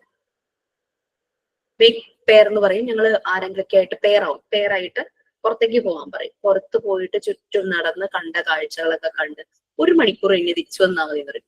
ആക്ച്വലി മോണ്ടിസോറി ക്ലാസ് അങ്ങനെയാണ്. ഓൺലൈനിൽ വരുമ്പോൾ അത് നമുക്ക് അതിന്റെ ലിമിറ്റേഷൻസ് ഉണ്ടല്ലോ. അതുകൊണ്ടാണ് ആക്ടിവിറ്റി ഓറിയന്റഡ് ആണ്. ഒരിക്കലും ഈ തിയറിയെ ബേസ് ചെയ്തല്ല പോകേണ്ടത്. പക്ഷേ നമ്മളിപ്പോ ഒരു ക്ലാസ്സിൽ ഒരു പാരഗ്രാഫ് പോകട്ടെ, ഒരു സെന്റൻസ് പറഞ്ഞില്ലെങ്കിൽ കുട്ടികൾ ചോദിക്കും അത് പറഞ്ഞില്ലല്ലോ, അതെന്തുകൊണ്ട് പറഞ്ഞില്ല, അങ്ങനെ ഒരു ക്വസ്റ്റ്യൻ വരും. അപ്പൊ നമുക്ക് അങ്ങനെ ഒരു കോഴ്സ് പ്രൊവൈഡ് ചെയ്യുമ്പോൾ നമ്മൾ അതും ഫോളോ ചെയ്യേണ്ടതായിട്ട് വരും. മോണ്ടിസോറി മെത്തേഡ് അപ്പൊ എനിക്ക് മനസ്സിലായി, കുട്ടികളുടെ ഉള്ളിലേക്ക് മോണ്ടിസോറി മെത്തേഡ് കടക്കണമെങ്കിൽ ഇച്ചിരി പാടാന്നുള്ളത് മനസ്സിലായി. സാർ എൻ്റെ അടുത്ത് മോണ്ടിസോറി കോഴ്സ് സ്റ്റാർട്ട് ചെയ്യാൻ പറഞ്ഞപ്പോ ഞാൻ വളരെ നെഗറ്റീവായിട്ട് മോണ്ടിസോറി ഓൺലൈനായിട്ട് ചെയ്യുന്നതുകൊണ്ട് ഒരു കാര്യമില്ല സാർ എന്ന് ഞാൻ പറഞ്ഞു. ബട്ട് അതിനെ ഓവർകം ചെയ്യാനായിട്ട് നമ്മൾ ഭയങ്കര സ്ട്രഗിൾ ചെയ്തു എന്നുള്ളത് സത്യം. അതുകൊണ്ടാണ് ഇപ്പൊ ഐഷ പറഞ്ഞ കാര്യം ഞങ്ങൾക്ക് ഇങ്ങനെ പറ്റി, ആ ഒരു ധൈര്യം കിട്ടി. ശരിക്കും പാട്ടും ഡാൻസും ആക്ടിവിറ്റീസുമാണ് മോണ്ടിസോറി ക്ലാസ് റൂമില്. ലൈവ്, അതായത് ഗ്രൗണ്ട് ലെവലിൽ പോയി കോഴ്സ് അറ്റൻഡ് ചെയ്ത ഒരു കുട്ടി അതിൽ നിന്നും അത് വേണ്ടെന്നല്ല, അത് ഒരു കുട്ടി പറഞ്ഞത് കേട്ട് അവിടെ ജോയിൻ ചെയ്യാന്ന് ആദ്യം തീരുമാനിച്ചു. പക്ഷെ വേണ്ടാന്ന് വെച്ചത് ഓൺലൈനിൽ വന്നു. എന്നിട്ട് എന്നെ വിളിച്ചിട്ട് പറഞ്ഞു, മാം അങ്ങനെ പറവൂർ തന്നെയുള്ള കേട്ടോ, പറവൂരുള്ള ഒരു ഇൻസ്റ്റിറ്റ്യൂട്ട്, അവിടെ ഫുൾ ടൈം പാട്ടും ഡാൻസും ആണ്, ക്ലാസ് ഒന്നും എടുക്കുന്നില്ല എന്ന് പറഞ്ഞു. അങ്ങനെ തന്നെയാണ് ക്ലാസ്, അങ്ങനെയാണ് ക്ലാസ് എടുക്കേണ്ടതെന്ന് പറഞ്ഞു. അതിന്റെ ഇടയ്ക്ക് നമ്മൾ പുട്ടിന്റെ ഇടയ്ക്ക് തേങ്ങ വയ്ക്കില്ലേ, അതുപോലെയാണ് ഈ മെത്തേഡ് ഞങ്ങൾക്ക് ഇൻജെക്ട് ചെയ്യുന്നത്. നമുക്ക് ത്രൂ ആക്ടിവിറ്റീസിലൂടെ. അപ്പൊ ഈ ആക്ടിവിറ്റി ചെയ്യുമ്പോൾ ഒരു പ്രശ്നം എന്താണെന്ന് വെച്ച് കഴിഞ്ഞാൽ, റെക്കോർഡ് ക്ലാസ് കാണുന്നവർ കുറെ പേരുണ്ട്. അവർ ഈ സിലബസും ഈ ബുക്കും വെച്ചിട്ടായിരിക്കും ഇരിക്കുക. അപ്പൊ അവര് നോക്കുമ്പോൾ ഫുൾ പിന്നെ ശ്രദ്ധിക്കില്ല, ക്ലാസ്സിൽ ഇങ്ങനെ സംസാരവും പാട്ടും ഡാൻസും ഒക്കെ. അപ്പൊ ആ കുട്ടികൾക്ക് ശ്രദ്ധിക്കാൻ താല്പര്യം ഉണ്ടാവില്ല. അല്ലെങ്കിൽ ചിലർക്ക് ഇൻട്രസ്റ്റ് ആയി വരും, അവർ ചിലപ്പോൾ കൈവഴിൽ കയറാനായിട്ട് ശ്രമിക്കും. ശരിക്കും നമ്മൾ ഇങ്ങനെ പരസ്പരം അറിഞ്ഞ് അങ്ങനെയാണ് പോകേണ്ടത്. പല കോൺഫ്ലിക്ട്സ് ഉണ്ടാകും, വഴക്കുകൾ ഉണ്ടാകും തമ്മിൽ. അതെല്ലാം സോർട്ട് ഔട്ട് ചെയ്യാൻ നിങ്ങൾ തന്നെ പഠിക്കുക. ആ മെത്തേഡ് ഉണ്ടല്ലോ, ടീച്ചിങ് പ്രാക്ടീസിന് പോകുമ്പോ കൂടുതല് നമുക്ക് ഉപകാരപ്പെട്ടിട്ടുണ്ട്. എന്താന്ന് വെച്ചിട്ടുണ്ടെങ്കിൽ നമുക്ക് ചിലപ്പോ ഡാൻസും പാട്ടൊക്കെ ഒരു മടുപ്പ് തോന്നിയേക്കാം. പക്ഷെ ഈ കുട്ടികളുടെ എപ്പോഴും എൻഗേജ് ചെയ്തിരുത്തേണ്ട ഒരു ഇതാ. അവര് അറ്റൻഷൻ ഒന്ന് പോയി കഴിഞ്ഞാൽ തിരിച്ചത് കിട്ടാൻ ഭയങ്കര പണിയാ. അതുകൊണ്ട് നമ്മൾ എപ്പോഴും അവരെ എൻഗേജ് ചെയ്യാൻ ഇങ്ങനെ ഒരു ടൈം, ഒരു ലിഷർ ടൈം ആയിട്ട് നമ്മൾ ഒരു 5 മിനിറ്റ് ഒന്ന് ശ്വാസം വിടാൻ എടുത്താൽ അപ്പൊ അവരുടെ അറ്റൻഷൻ പോയി. അത് പിന്നെ തിരിച്ചെടുക്കാൻ പെടാൻ ഭയങ്കര പാടാ. അതുകൊണ്ട് നമ്മൾ ഫുൾ ടൈം ഇങ്ങനെ സംസാരിക്കാനും കഥ പറയാനും പാട്ട് പാടാനും എന്തെങ്കിലും നമ്മളിങ്ങനെ ഫുള്ളി എൻഗേജ് ആയി കഴിഞ്ഞാൽ ഈ ക്ലാസ്സുകളിലൊക്കെ അത് നമുക്ക് ഭയങ്കര ഉപകാരപ്പെട്ടിട്ടുണ്ട്. അതുകൊണ്ടാണ് എനിക്ക് ടീച്ചിങ് പ്രാക്ടീസിന് പോയപ്പോൾ കുട്ടികളുടെ അറ്റൻഷൻ സീക്ക് ചെയ്യാൻ പറ്റിയതെന്നാണ് എന്റെ വിശ്വാസം. ആക്ടിവിറ്റി ഓറിയന്റഡ് തന്നെയാണ് മോണ്ടിസോറി മെത്തേഡ്. അത് ശരിയായ രീതിയിൽ മോണ്ടിസോറി കോഴ്സ് ചെയ്യുന്നത് നിങ്ങൾ അന്വേഷിച്ചു കഴിഞ്ഞാൽ അറിയാൻ പറ്റും. ബാക്കി നമ്മൾ അതിന്റെ കൺസെപ്റ്റ് നമ്മൾ മനസ്സിലാക്കുന്നു ഫ്രം തിയറി, അത്രയേ ഉള്ളൂ. പിന്നെ ഒരു കോഴ്സ് നടത്തുമ്പോൾ അതിനൊരു ക്രൈറ്റീരിയ ഉണ്ടല്ലോ, അതുകൊണ്ടാണ് എക്സാംസ്. ഞങ്ങളുടെ എക്സാം ഒന്നും ഒരിക്കലും ടെക്സ്റ്റ് ചെയ്ത് ഡയറക്റ്റ് ക്വസ്റ്റ്യൻസ് ആകുന്നില്ല. ഇത് നിങ്ങൾക്കെല്ലാം ഡയറക്റ്റ് ക്വസ്റ്റ്യൻസ് ആണ് വരുന്നത്. എന്നിട്ടും നമുക്ക് പല കൺഫ്യൂഷൻസ് ആണ് അല്ലേ അതിലും. തീർച്ചയായിട്ടും. പാർട്ട് 1 എന്നൊക്കെ പറഞ്ഞാലേ നമുക്കൊന്ന് വായിച്ചാൽ മനസ്സിലാവുന്ന ഇതാണ്. നമുക്ക് ടെക്സ്റ്റ് ബുക്ക്, കാരണം നമ്മള് ലൈഫുമായിട്ട് അത് കണക്ട് ചെയ്യുന്നതാണല്ലേ പാർട്ട് 1 എന്ന് പറയുന്നത്. പാർട്ട് 2 എന്ന് പറഞ്ഞാൽ സൈക്കോളജിയും മറ്റേ ഡിഫൻസ് മെക്കാനിസം അതൊക്കെ കുറച്ച് കൺഫ്യൂഷൻ ആണെങ്കിൽ നമുക്ക് വായിച്ചാൽ കിട്ടും. പക്ഷെ പാർട്ട് 3 വരുമ്പം നമ്മൾ കുറച്ച് മരിയ മോണ്ടിസോറി അതൊക്കെ ശരിക്കും കൂടുതൽ സമയമെടുത്ത് പഠിപ്പിക്കുക. പക്ഷെ ക്ലാസ് നടന്നു പോകുന്നുണ്ട്. ആദ്യമേ അത് ഞങ്ങൾക്ക് കിട്ടിയില്ല. ഞങ്ങൾക്ക് ടീച്ചറിന്റെ MGA ആണ് അങ്ങനെ ഒരു പ്രശ്നമൊക്കെ ഉണ്ടായത്. അങ്ങനെ അതാണ് ഇപ്പോഴാണ് ശരിക്കും കുറച്ച് സമയം കൂടുതൽ വേണ്ടത്. നിങ്ങൾക്ക് പാർട്ട് 3 സ്റ്റാർട്ട് ചെയ്തിട്ടില്ലേ? അതെ, അതിനകത്ത് നോർമലൈസേഷൻ ഒക്കെ മിസ് നേരത്തെ എടുത്തു വെച്ചു, അപർണ മാം എടുത്ത് വെച്ചിരുന്നു. ഇപ്പൊ മരിയ മോണ്ടിസോറിയുടെ ഇതാണ് ഇപ്പൊ നടന്നുകൊണ്ടിരിക്കുന്നത്. ഞാനും കൂടുതൽ റെക്കോർഡിംഗ് ക്ലാസ് ആണ് കേൾക്കുന്നത്. പക്ഷെ ക്ലാസ് കേട്ടാൽ മനസ്സിലാവും. റെക്കോർഡിംഗ് ക്ലാസ് എനിക്ക് ഭയങ്കര ഉപകാരമാണ്. കാരണം നമുക്ക് ഒരു പോയിന്റ് പറഞ്ഞാൽ അത് റിപ്പീറ്റ് ചെയ്ത് കേൾക്കുമ്പോൾ അത് ഒന്നുകൂടെ മനസ്സിലാവും. ക്ലാസ്സിൽ ഇരുന്നാൽ ആ ക്ലാസ് ചിലപ്പോൾ ഞാൻ പിന്നെ കേൾക്കത്തില്ലല്ലോ. അപ്പൊ റെക്കോർഡിംഗ് ക്ലാസ് ആകുമ്പോൾ അങ്ങനെ പോയിന്റ് വൈസ് ഒന്നുകൂടെ പിന്നെയും കേൾക്കാൻ പറ്റുന്നുണ്ട്. അപ്പൊ അങ്ങനെ നമുക്ക് കുറച്ചുകൂടെ തറവാകും. ഓക്കെ, എനിവേ ആ കൺസെപ്റ്റ് ഒന്ന് മനസ്സിലാക്കണം. കാരണം എന്താന്ന് വെച്ചാല് കുറെ കഴിയുമ്പോഴും പലരുടെ ഉള്ളിലും ആ കൺസെപ്റ്റ് ഇല്ല എന്നുള്ളത് അതാണ് എനിക്ക് ഫീൽ ആയ ഒരു കാര്യം. ഞാൻ വൈവ ചെയ്യാൻ ഇപ്പൊ മടുക്കുന്നതിന്റെ കാര്യം അത് തന്നെയാണ്. കാരണം ഞാൻ വൈവ ചെയ്യുന്നത് തന്നെ നിങ്ങളുടെ ഉള്ളിൽ ഈ മെത്തേഡ് കയറിയിട്ടുണ്ടോ എന്ന് അറിയാൻ വേണ്ടിയിട്ടാണ് കേട്ടോ ഞാൻ വൈവ ചെയ്യുന്നത്. അപ്പൊ എനിക്ക് ഭയങ്കര വിഷമം. ഞാൻ ഇത് പണി നിർത്തിയാലോ എന്ന് വരെ തോന്നിയിട്ടുള്ള പല വൈവ എക്സ്പീരിയൻസും എനിക്കുണ്ട്. അപ്പൊ അത് കാരണം എനിക്ക് എന്നെ ഭയങ്കരമായിട്ട് ഹോണ്ട് ചെയ്യുന്ന കുറച്ച് ഇൻസിഡൻസ് വൈവ ടൈമിൽ ഉണ്ടായിട്ടുണ്ട്. അപ്പൊ ഇപ്പോ വൈവയ്ക്ക് കുട്ടികൾ അറ്റൻഡ് ചെയ്യുന്നില്ല എന്ന് പറഞ്ഞിട്ട് എന്നെ ടീച്ചേഴ്സും അതുപോലെ തന്നെ മറ്റ് ഈ വൈവയുടെ സ്ലോട്ടൊക്കെ റെഡിയാക്കുന്ന സ്റ്റാഫ് ഉണ്ടല്ലോ നമ്മുടെ ഓഫീസിലെ, നിങ്ങളുടെ PROയും അത് എഴുതുന്ന വേറൊരു കുട്ടിയുണ്ട്, അവരെന്നെ വിളിച്ചിട്ട് പറയും. അപ്പൊ എനിക്കിത് എങ്ങനെ സോർട്ട് ഔട്ട് ചെയ്യുന്ന അറിയാണ്ട് ഞാനിങ്ങനെ ഇരിക്കുക. ആദ്യത്തെ ബാച്ചുകൾ എന്ന് പറഞ്ഞു കഴിഞ്ഞാൽ ഒരു 10 ദിവസം മുമ്പ് നിങ്ങളെ ക്ലാസ് റൂമില് വൈവ 10 ദിവസത്തിനുള്ളിൽ ഉണ്ടാവും എന്നുള്ള ഒരു ഇൻഫർമേഷൻ കൊടുത്താണെങ്കിൽ അങ്ങനെയുള്ള ഇൻഫർമേഷൻ എന്തിനാ സഫിയ? ശരിക്കും വേണ്ട. പക്ഷെ കുറെ പേര് ക്ലാസ്സിൽ കയറാത്തവരൊക്കെ ഉണ്ട്. വർക്കിന് പോകുന്നവരും ക്ലാസ്സിൽ കയറാത്തവരൊക്കെ ഉണ്ട്. അവർക്കാണ് ഈ ബുദ്ധിമുട്ടാണ്. നമ്മൾ പലതവണ പറഞ്ഞിട്ടുണ്ട്, നിങ്ങളുടെ പ്രാക്ടിക്കൽ സെഷൻ കഴിഞ്ഞാൽ വൈവ സ്റ്റാർട്ട് ചെയ്യും. എത്രയോ തവണ പറഞ്ഞു. പിന്നീട് അത് നോട്ടിഫിക്കേഷൻ റെഗുലർ ആയിട്ടുള്ളവർക്കൊക്കെ ഓക്കെയാണ്. പക്ഷെ ഇടയിൽ എപ്പോഴെങ്കിലും ഒക്കെ കയറുന്നവരാണ് കൂടുതലും. ജോലിക്ക് പോകുന്നവരും ഒക്കെയാണ് ഈ നമ്മുടെ ഇതിൽ കൂടുതലും ജോയിൻ ചെയ്തിരിക്കുന്നത്. റെക്കോർഡ് ക്ലാസ് പിന്നെ കൊടുക്കുന്നുണ്ടല്ലോ, അവർക്കും കാണാൻ വേണ്ടിയിട്ടല്ലേ റെക്കോർഡ് ക്ലാസ് പ്രൊവൈഡ് ചെയ്യുന്നത്. എന്നാ പിന്നെ പക്ഷെ റെക്കോർഡിംഗ് തെറ്റ് അവന്റെ ഭാഗത്ത് തന്നെയാണ്, നമ്മുടെ ഇൻസ്റ്റിറ്റ്യൂട്ടിന്റെ ഭാഗത്ത് തെറ്റൊന്നും പറയാൻ പറ്റില്ല. അത് they have to do. അവരുടെ ഒരു കമ്മിറ്റ്മെന്റ് ഉണ്ട്, ആ കമ്മിറ്റ്മെന്റ് അവർ നടത്തുന്നില്ല. അതാണ് പ്രശ്നം വരുന്നത്. എന്താണ് മോണ്ടിസോറി ഇല്ല, മെത്തേഡ് അവര് കറക്റ്റ് ഒരു സർട്ടിഫിക്കറ്റ് വേണം എന്നുള്ള ഉദ്ദേശത്തിലാണ് പല കുട്ടികളും. അതെനിക്ക് പല സമയത്തും ഫീൽ ചെയ്തിട്ടുണ്ട്. നമ്മൾ എഴുതിയിട്ടുള്ളതൊന്ന് അയച്ചു തരുമോ എന്നാണ് പല കുട്ടികളും ഫോൺ വിളിച്ചിട്ട്, ഒന്ന് ഫോട്ടോ എടുത്ത് അയച്ചു തരുമോ, അങ്ങനെയാണ് പലരും ചോദിക്കാറുള്ളത്. അപ്പൊ അതുകൊണ്ട് നമ്മൾ ഞാനിപ്പോ പുതിയ ബാച്ചുകൾക്ക് അവരെ ഇങ്ങനെ കൂടെ പോവുക, ഫ്രം ദ ബിഗിനിങ് അവരുടെ കൂടെ തന്നെ പോയിക്കൊണ്ടിരിക്കുക. അവര് പെട്ടെന്ന് തന്നെ ആ ഒരു ഇതിലേക്ക് മേർജ് ആയിട്ടുണ്ട്. നിങ്ങളുടെ കുറെ പേരൊന്നും എനിക്ക് ആദ്യം കിട്ടിയിട്ടില്ല, അത് വേറെ കാര്യം. 1, 2, 1, 2 and 3 അവരുടെ കൂടെ ഫ്രം ദ ബിഗിനിങ് ഞാൻ ഉണ്ടായിരുന്നു. ഞാൻ എന്റെ ഇത് പറയുമല്ല കേട്ടോ, കാരണം എനിക്കിത് കിട്ടിയത് കാരണം എനിക്കിത് മറ്റുള്ളവർക്ക് പ്രൊവൈഡ് ചെയ്യണം. അതാണ് എത്രത്തോളം മറ്റുള്ളവർക്ക് കൊടുക്കാൻ പറ്റുന്നുള്ളതാണ് നോക്കുന്നത്. പക്ഷെ ഫോർത്ത് ബാച്ച് ഓൺവേർഡ്സ് എനിക്ക് 4, 5, 6 ശരിക്കും പറഞ്ഞു കഴിഞ്ഞാൽ കിട്ടിയിട്ടില്ലായിരുന്നു തുടക്കത്തില്. അപ്പം അത് മറ്റവരെയൊക്കെ ഞാൻ ആദ്യം തുടങ്ങി ഇതിനകത്തേക്ക് പിടിച്ചിട്ടു, അതുകൊണ്ട് ഈസി ആയിരുന്നു. ഇപ്പൊ 9, 10 ബാച്ചസ് 8 ഓൾമോസ്റ്റ് ആ ഒരു ഇതിനകത്തേക്ക് കയറ്റിയിട്ടുണ്ട്. അതുകൊണ്ട് പ്രശ്നം ഉണ്ടാവില്ല എന്ന് വിചാരിക്കണം. കാരണം ഒരാളല്ല കഷ്ടപ്പെടുന്നത്. വൈവയ്ക്ക് ഒരു കുട്ടി വരാതിരുന്നു കഴിഞ്ഞാൽ ആ വൈവ ടൈമിൽ 10 മിനിറ്റ് നഷ്ടപ്പെട്ടു പോയ ടീച്ചർ മാത്രമല്ല, അതിന്റെ പുറകിൽ എഫേർട്ട് എടുത്ത വേറെയും കുറെ ആൾക്കാരുണ്ടാവും. അവരൊക്കെ കഷ്ടപ്പെടുമല്ലേ. അത് ശരിയാണ്. അവര് പറയുന്നത് എനിക്ക് പറ്റില്ല, ഫീസ് എക്സ്ട്രാ ഉണ്ടെങ്കിൽ അടയ്ക്കുക, പ്രശ്നമില്ല, അടുത്ത ആഴ്ചത്തേക്ക് ആക്കി തരുമോന്നൊക്കെയാണ് ഓരോ കുട്ടികൾ പറയുന്നത്. എന്താ ചെയ്യുക? ഞാൻ അതുകൊണ്ട് ലീഡർ സ്ഥാനത്ത് തന്നെ ഞാൻ ഒഴിഞ്ഞത്. എനിക്ക് വയ്യാതെ അഡ്മിനിസ്ട്രേഷൻ അല്ലെങ്കിൽ മാനേജ്മെന്റ് സെഷനിൽ നിന്ന് അവര് തീരുമാനിച്ചിട്ട് കുഴപ്പമില്ല. ബട്ട് ഞാൻ അറ്റൻഡ് ചെയ്യില്ലെങ്കിൽ ജസ്റ്റ് ഇൻഫോം, എനിക്ക് ഈ ടൈമിൽ അറ്റൻഡ് ചെയ്യാൻ പറ്റില്ല. അപ്പൊ ടീച്ചറോടെ വെയിറ്റ് ചെയ്യണ്ടല്ലോ, അത്രേ ഉള്ളൂ. അല്ലെങ്കിൽ പകരം കയറാൻ പറ്റുന്നവർ കയറുക. നമ്മൾ കയറും, നമുക്ക് മെസ്സേജ് ഒന്നും വരാത്ത കാരണം ടീച്ചർമാർ ഇങ്ങനെ വെയിറ്റ് ചെയ്യും 10 മിനിറ്റ് ആ കുട്ടിക്ക് വേണ്ടിയിട്ട്. ഒരാളുടെ ഇൻഫോം ചെയ്യണം ശരിക്കും പറഞ്ഞാൽ. ഇത് നമ്മളെ ഒരു ജാതി കളിപ്പിക്കണ പോലെ ആവില്ല എല്ലാവരും. മിസ്സേ, ഈ സ്ലോട്ടിൽ ചെയ്യാൻ പറ്റാത്തവരുണ്ടെന്നുണ്ടെങ്കിൽ അത് ഗ്രൂപ്പിൽ വന്ന് പറഞ്ഞിട്ടുണ്ടെന്നുണ്ടെങ്കിൽ ഞങ്ങൾക്ക് കയറായിരുന്നു. അതായത് ചെയ്യാൻ പറ്റാത്തവരുണ്ടെന്നുണ്ടെങ്കിൽ ചെയ്യാൻ തയ്യാറായിട്ടുള്ളവർ വന്ന് കയറാമായിരുന്നു. ഇത് പറയുന്നില്ലല്ലോ. ദിവ്യ അങ്ങനെയല്ല. അങ്ങനെ ഉണ്ടെങ്കിൽ നിങ്ങൾ ഇൻഫോം ചെയ്യണം. കറസ്പോണ്ടിങ് നിങ്ങളുടെ PR ആരാണോ അവരെ ഇൻഫോം ചെയ്ത് അത് ഒഫീഷ്യലി ആയിട്ട് ടീച്ചേഴ്സിന് കിട്ടണം. അപ്പൊ ടീച്ചർ ഇപ്പൊ കുട്ടികൾ തന്നെ നമ്മൾ ആദ്യമായിട്ട് ഞങ്ങൾക്ക് അവിടെ ഇപ്പൊ ഞങ്ങൾ ലിസ്റ്റ് ഇങ്ങനെ വെച്ചിട്ടാണ് ഞങ്ങള് വൈവയ്ക്ക് വേണ്ടി വെയിറ്റ് ചെയ്യുന്നത്. നെക്സ്റ്റ് ദിവ്യ കയറുന്നു എന്ന് പറഞ്ഞ് നോക്കിയിരിക്കുന്നു. പക്ഷെ ദിവ്യ കയറുന്നില്ല. ദിവ്യയും സഫിയയും തമ്മിൽ അഡ്ജസ്റ്റ് ചെയ്ത് സഫിയ കയറുവാണെങ്കിൽ അത് ഭയങ്കര ബുദ്ധിമുട്ടായി. ഓൾറെഡി ഇൻഫോം ചെയ്യുവാണെങ്കിൽ അവര് ഞങ്ങൾക്ക് ലിസ്റ്റ് മാറ്റി ന്യൂ ലിസ്റ്റ് തരും. ഈ കുട്ടിക്ക് പകരമാണ് ഈ കുട്ടി കയറുന്നതെന്ന് പറയുമ്പോൾ ഒരു ഒഫീഷ്യൽ നടക്കുന്ന ഒരു കാര്യമല്ലേ, അതിന് അതിൻ്റെതായ ഒരു സ്റ്റാൻഡേർഡ് ഇല്ലേ. മിസ്സേ, അത് ആ കുട്ടികൾ പറഞ്ഞാലല്ലേ ഇപ്പൊ കേറാൻ പറ്റുന്നവര് കേറുള്ളൂ. അത് പറയുന്നില്ലല്ലോ. അത് പറഞ്ഞാലല്ലേ ഞങ്ങൾക്ക് കേറാൻ പറ്റുള്ളൂ. എനിക്കിപ്പോ ഏത് ടൈം ആണെന്നുണ്ടെങ്കിലും ഞാൻ വില്ലിങ് ആണ്. വൈവ ടൈമില് ഏത് ടൈം ആണെന്നുണ്ടെങ്കിൽ ഞാൻ വില്ലിങ് ആണ് ചെയ്യാൻ.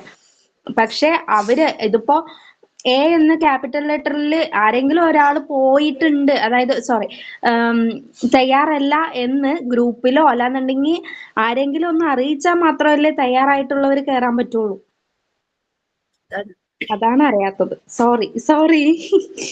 അതല്ല, അത് നമ്മൾ കഴിഞ്ഞ ബാച്ചിന് അത് ചെയ്യിച്ചിരുന്നു കേട്ടോ. അത് പക്ഷെ കുറെ കുട്ടികളും കൂടെ സ്ട്രഗിൾ ചെയ്തു. ആ ബാച്ചിലെ കുട്ടികളും കൂടെ സ്ട്രഗിൾ ചെയ്ത് ഒരാളില്ലെങ്കിൽ പകരം വേറൊരാളെ കണ്ടുപിടിച്ച് നമ്മളെ ഇൻഫോം ചെയ്തു തരും, ഇന്ന ആള് കയറും. അല്ലെങ്കിൽ കുട്ടികൾ തന്നെ നമുക്ക് അറ്റ്ലീസ്റ്റ് ചിലപ്പോ ഞാൻ പറയും എനിക്ക് മെസ്സേജ് അയച്ചാൽ മതി. ഞാൻ ആ കുട്ടിയോട് പറയുന്നു, എന്റെ പ്രസിദ്ധ മാം എന്നോട് പറയും ടീച്ചർ ഇതിനു വേണ്ടി ചെയ്യണ്ട, കഷ്ടപ്പെടണ്ട, അത് അവര് ചെയ്തോളൂ എന്ന് പറയും ഓഫീസിലെ കുട്ടികളെ. പക്ഷെ അവർക്ക് അത്രയും ലോഡാണ്. അപ്പൊ അതുകൊണ്ടാണ് ഞാൻ എന്നെ പേഴ്സണലി കോൺടാക്ട് ചെയ്യുന്ന പറയുന്നത്. പക്ഷെ ഇപ്പൊ കുറെ ദിവസങ്ങളായിട്ട് ഞാൻ ഭയങ്കര ഓട്ടത്തില്ല. അതാണ് പലപ്പോഴും പലരുടെ കോളും മെസ്സേജിനും ഒന്നും എനിക്ക് റെസ്പോണ്ട് ചെയ്യാൻ പറ്റുന്നത്. ഞാൻ നേരെ ഹോസ്പിറ്റലിൽ നിന്ന് നിങ്ങളുടെ ക്ലാസ്സിലേക്ക് ഡിസ്ചാർജ് ആയി സഫിയ. പക്ഷെ ഇന്ന് റിവ്യൂ ഉണ്ടായിരുന്നു. രാവിലെ 8 മണിക്ക് ഞങ്ങൾ പോയതാ, തിരിച്ചു വന്നത് 7 മണി. ഭയങ്കര പാടായിരുന്നു. ഹോസ്പിറ്റലിൽ പറഞ്ഞാൽ തന്നെ ആകെ മടുപ്പായിരിക്കും. എന്നിട്ട് അതിനുശേഷം ക്ലാസ് എടുക്കുക എന്ന് പറഞ്ഞാൽ സമ്മതിക്കണം ടീച്ചറിനെ. ടീച്ചേഴ്സ് ആരും ഉണ്ടായില്ല. അതാണ് ഞാൻ ടൈം 8 മണിയിലേക്ക് മാറ്റി. എനിക്ക് അറിയായിരുന്നു ഞാൻ വീട്ടിലെത്തുമ്പോ വരുമ്പോ ലേറ്റ് ആവുന്നുള്ളത്. മറ്റു ടീച്ചേഴ്സിനും എന്തോ ബുദ്ധിമുട്ടുകൾ പറഞ്ഞു, വീട്ടിലാർക്കോ സുഖമില്ലാന്നും. അത് കാരണം പിന്നെ ഞാൻ 8 മണി മാറ്റി. 1.5 മണിക്കൂർ എന്തായാലും എനിക്ക് പറ്റില്ല എന്ന് എനിക്ക് മനസ്സിലായി. അപ്പൊ ഓക്കെ, വേറെ ഒന്നുമില്ലല്ലോ, ജസ്റ്റ് നിങ്ങൾ പേടിക്കാതെ വൈവയ്ക്ക് അറ്റൻഡ് ചെയ്യൂ, അല്ലാതെ പേടിച്ചിരിക്കല്ലേ. കാരണം ഒരിക്കലും നമ്മൾ അങ്ങനെ ഉപദ്രവിക്കുക എന്നുള്ള ഉദ്ദേശത്തോടു കൂടി വൈവയിൽ നിൽക്കില്ല. ഈവൻ ആ മോണ്ടിസോറി മെത്തേഡ് കിട്ടിയില്ല എന്നുള്ള ഒരു കുട്ടിയാണെങ്കിൽ തന്നെയും ഞാൻ അവരെ സപ്പോർട്ട് ചെയ്യാനേ നോക്കുള്ളൂ. പറയും ഇങ്ങനെയാണ്, എന്തെങ്കിലും സംശയം ഉണ്ടെങ്കിൽ കോൺടാക്ട് ചെയ്യണം എന്നൊക്കെ പറയും. കാരണം ജോലി ചെയ്യുന്ന ടീച്ചർമാരായിരിക്കും, അവർക്ക് ഇത് എന്താണെന്ന് ശരിക്കും മനസ്സിലായിട്ടുണ്ടാവില്ല. കാരണം അവർക്ക് ക്ലാസ്സിൽ കയറാൻ സമയം കിട്ടാറില്ല, അങ്ങനെയൊക്കെ ഉള്ള ഇഷ്യൂസ് ഉണ്ട്. പറയും കോണ്ടാക്ട് ചെയ്യൂ, പക്ഷെ അവരുടെ ഉള്ളിൽ ഇതുണ്ട്, ആ ഒരു മദർഹുഡ്, ആ ഒരു ലവിങ് കെയറിങ് ഇതുണ്ട്. കൊച്ചുകുട്ടികളെ ആയിരിക്കുമല്ലോ പഠിപ്പിക്കുന്നത്. പക്ഷെ അതിന്റെ ഒരു സയന്റിഫിക് രീതിയും കൂടെ അറിഞ്ഞു കഴിഞ്ഞാൽ അവർ ഭയങ്കര ഫാർ ബെറ്റർ ആവില്ലേ.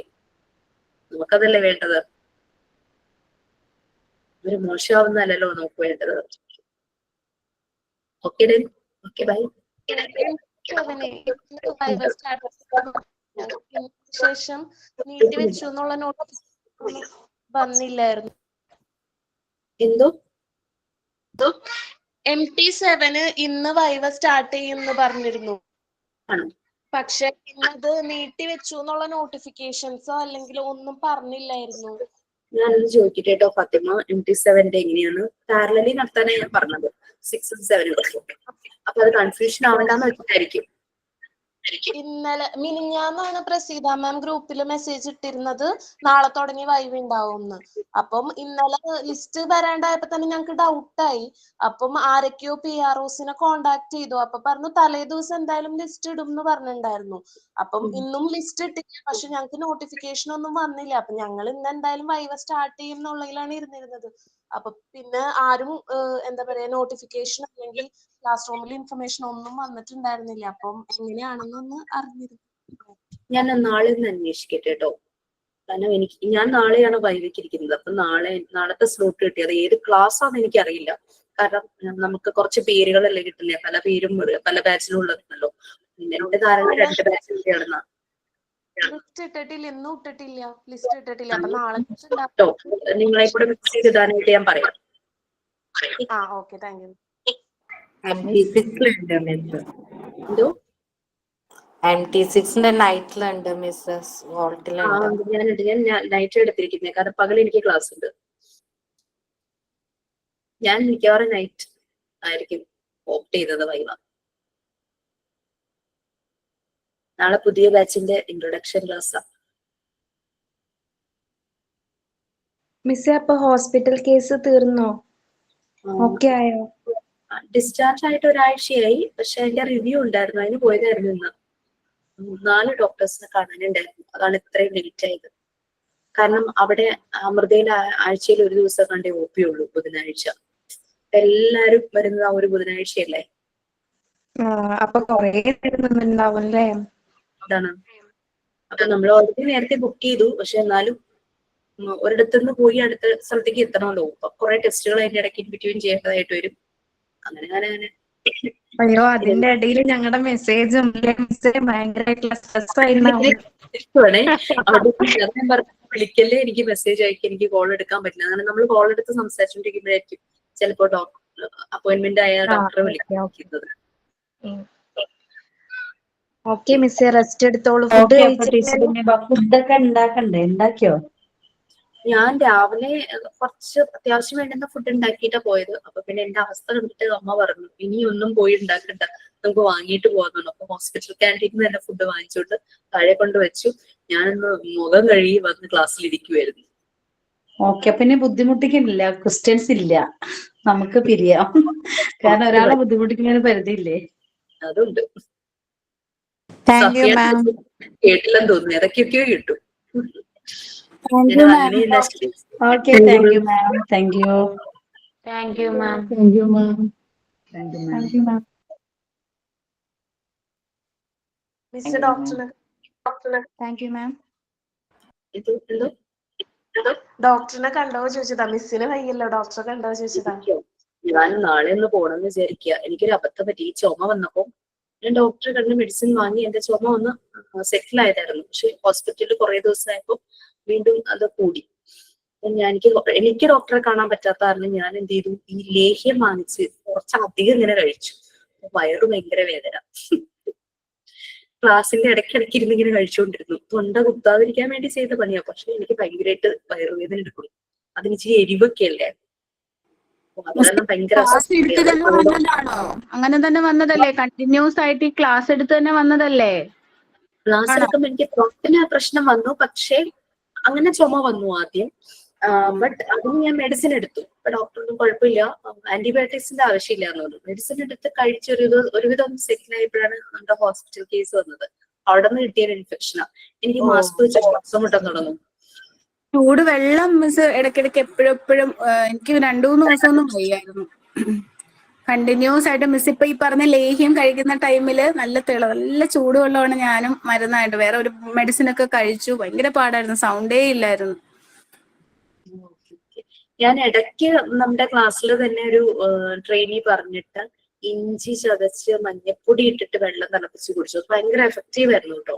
പക്ഷെ പിന്നെ അതിന് സമയം കിട്ടുന്നില്ലല്ലോ. അപ്പം മോൾ എന്നോട് പറയും, എല്ലാരോടും അമ്മ സെൽഫ് ലവ് എന്ന് പറയും, എന്നിട്ട് സ്വയം ചെയ്യോ ഇല്ല എന്നൊക്കെ പറയും. അത് മിസ്സിന്റെ സ്റ്റാറ്റസ് കാണുമ്പോ എനിക്ക് തോന്നാറുണ്ട്, സത്യം. മിസ്സിന്റെ സ്റ്റാറ്റസ് വായിക്കുമ്പോ ഞാൻ ഓർക്കും, അയ്യോ മിസ് എന്ത് മോട്ടിവേഷൻ ആ. എന്നിട്ട് മിസ്സിന്റെ സ്റ്റാറ്റസ് കാണുമ്പോ സങ്കടം വരും. ഓക്കെ, അതെന്ന് പറഞ്ഞാൽ നമ്മള് മെന്റൽ ഹെൽത്ത് പ്രൊഫഷണൽസിന്റെ ഒരു ഗ്രൂപ്പ് ഉണ്ട്, അവിടെ നിന്ന് കിട്ടുന്ന മെസ്സേജ് ആട്ടോ. അപ്പൊ അത് ശരിക്കും കുറെ പേർക്ക് നല്ലൊരു മെസ്സേജ് കൊടുക്കണം എന്നുള്ള ഉദ്ദേശത്തിൽ നമ്മൾ അത് സ്റ്റാറ്റസ് ആക്കുന്നതാണ്. ടീച്ചർ ചുക്ക്, കുരുമുളക്, പിന്നെ കൽക്കണ്ട്, ഇത് 3 കൂടി പൊടിച്ചിട്ടേ കയ്യിൽ വെച്ചിട്ട് ഇടയ്ക്കിടയ്ക്ക് ഇങ്ങനെ കഴിച്ചാൽ നല്ലതാണ്. അപ്പൊ തൊണ്ടന്റെ ആ ഒരു പ്രശ്നം പെട്ടെന്ന് മാറും. ഓക്കെ മിസ് പിങ്കിയാണ് MT5-ല്. ഞാൻ വൈവ റിലേറ്റ് ചെയ്തിട്ട് ചോദിക്കാനാണ്. എനിക്കൊക്കെ എപ്പോഴാ വൈവ ഉണ്ടാവാ? MT5 പക്ഷെ ഇവരുടെ കഴിഞ്ഞിട്ടാണോ അതോ അതിന്റെ ഇടയിലാണോ? പിങ്കി മാത്രല്ലേ ജോയിൻ ആയിട്ടുള്ളൂ തോന്നുന്നു MT5-ന്ന്. അത് ഞാൻ അറിയില്ല എനിക്ക്. എന്റെ വർക്കൊക്കെ ഒരുവിധം കഴിഞ്ഞിട്ടുണ്ട്, എല്ലാ വർക്കും ചെയ്ത് കഴിഞ്ഞിട്ടുണ്ട്. എപ്പോഴാണ് വൈവാന്ന് അറിയാനാണ്. ഞാൻ അതൊന്ന് ചോദിക്കട്ടെ കേട്ടോ. Okay miss, thank you miss.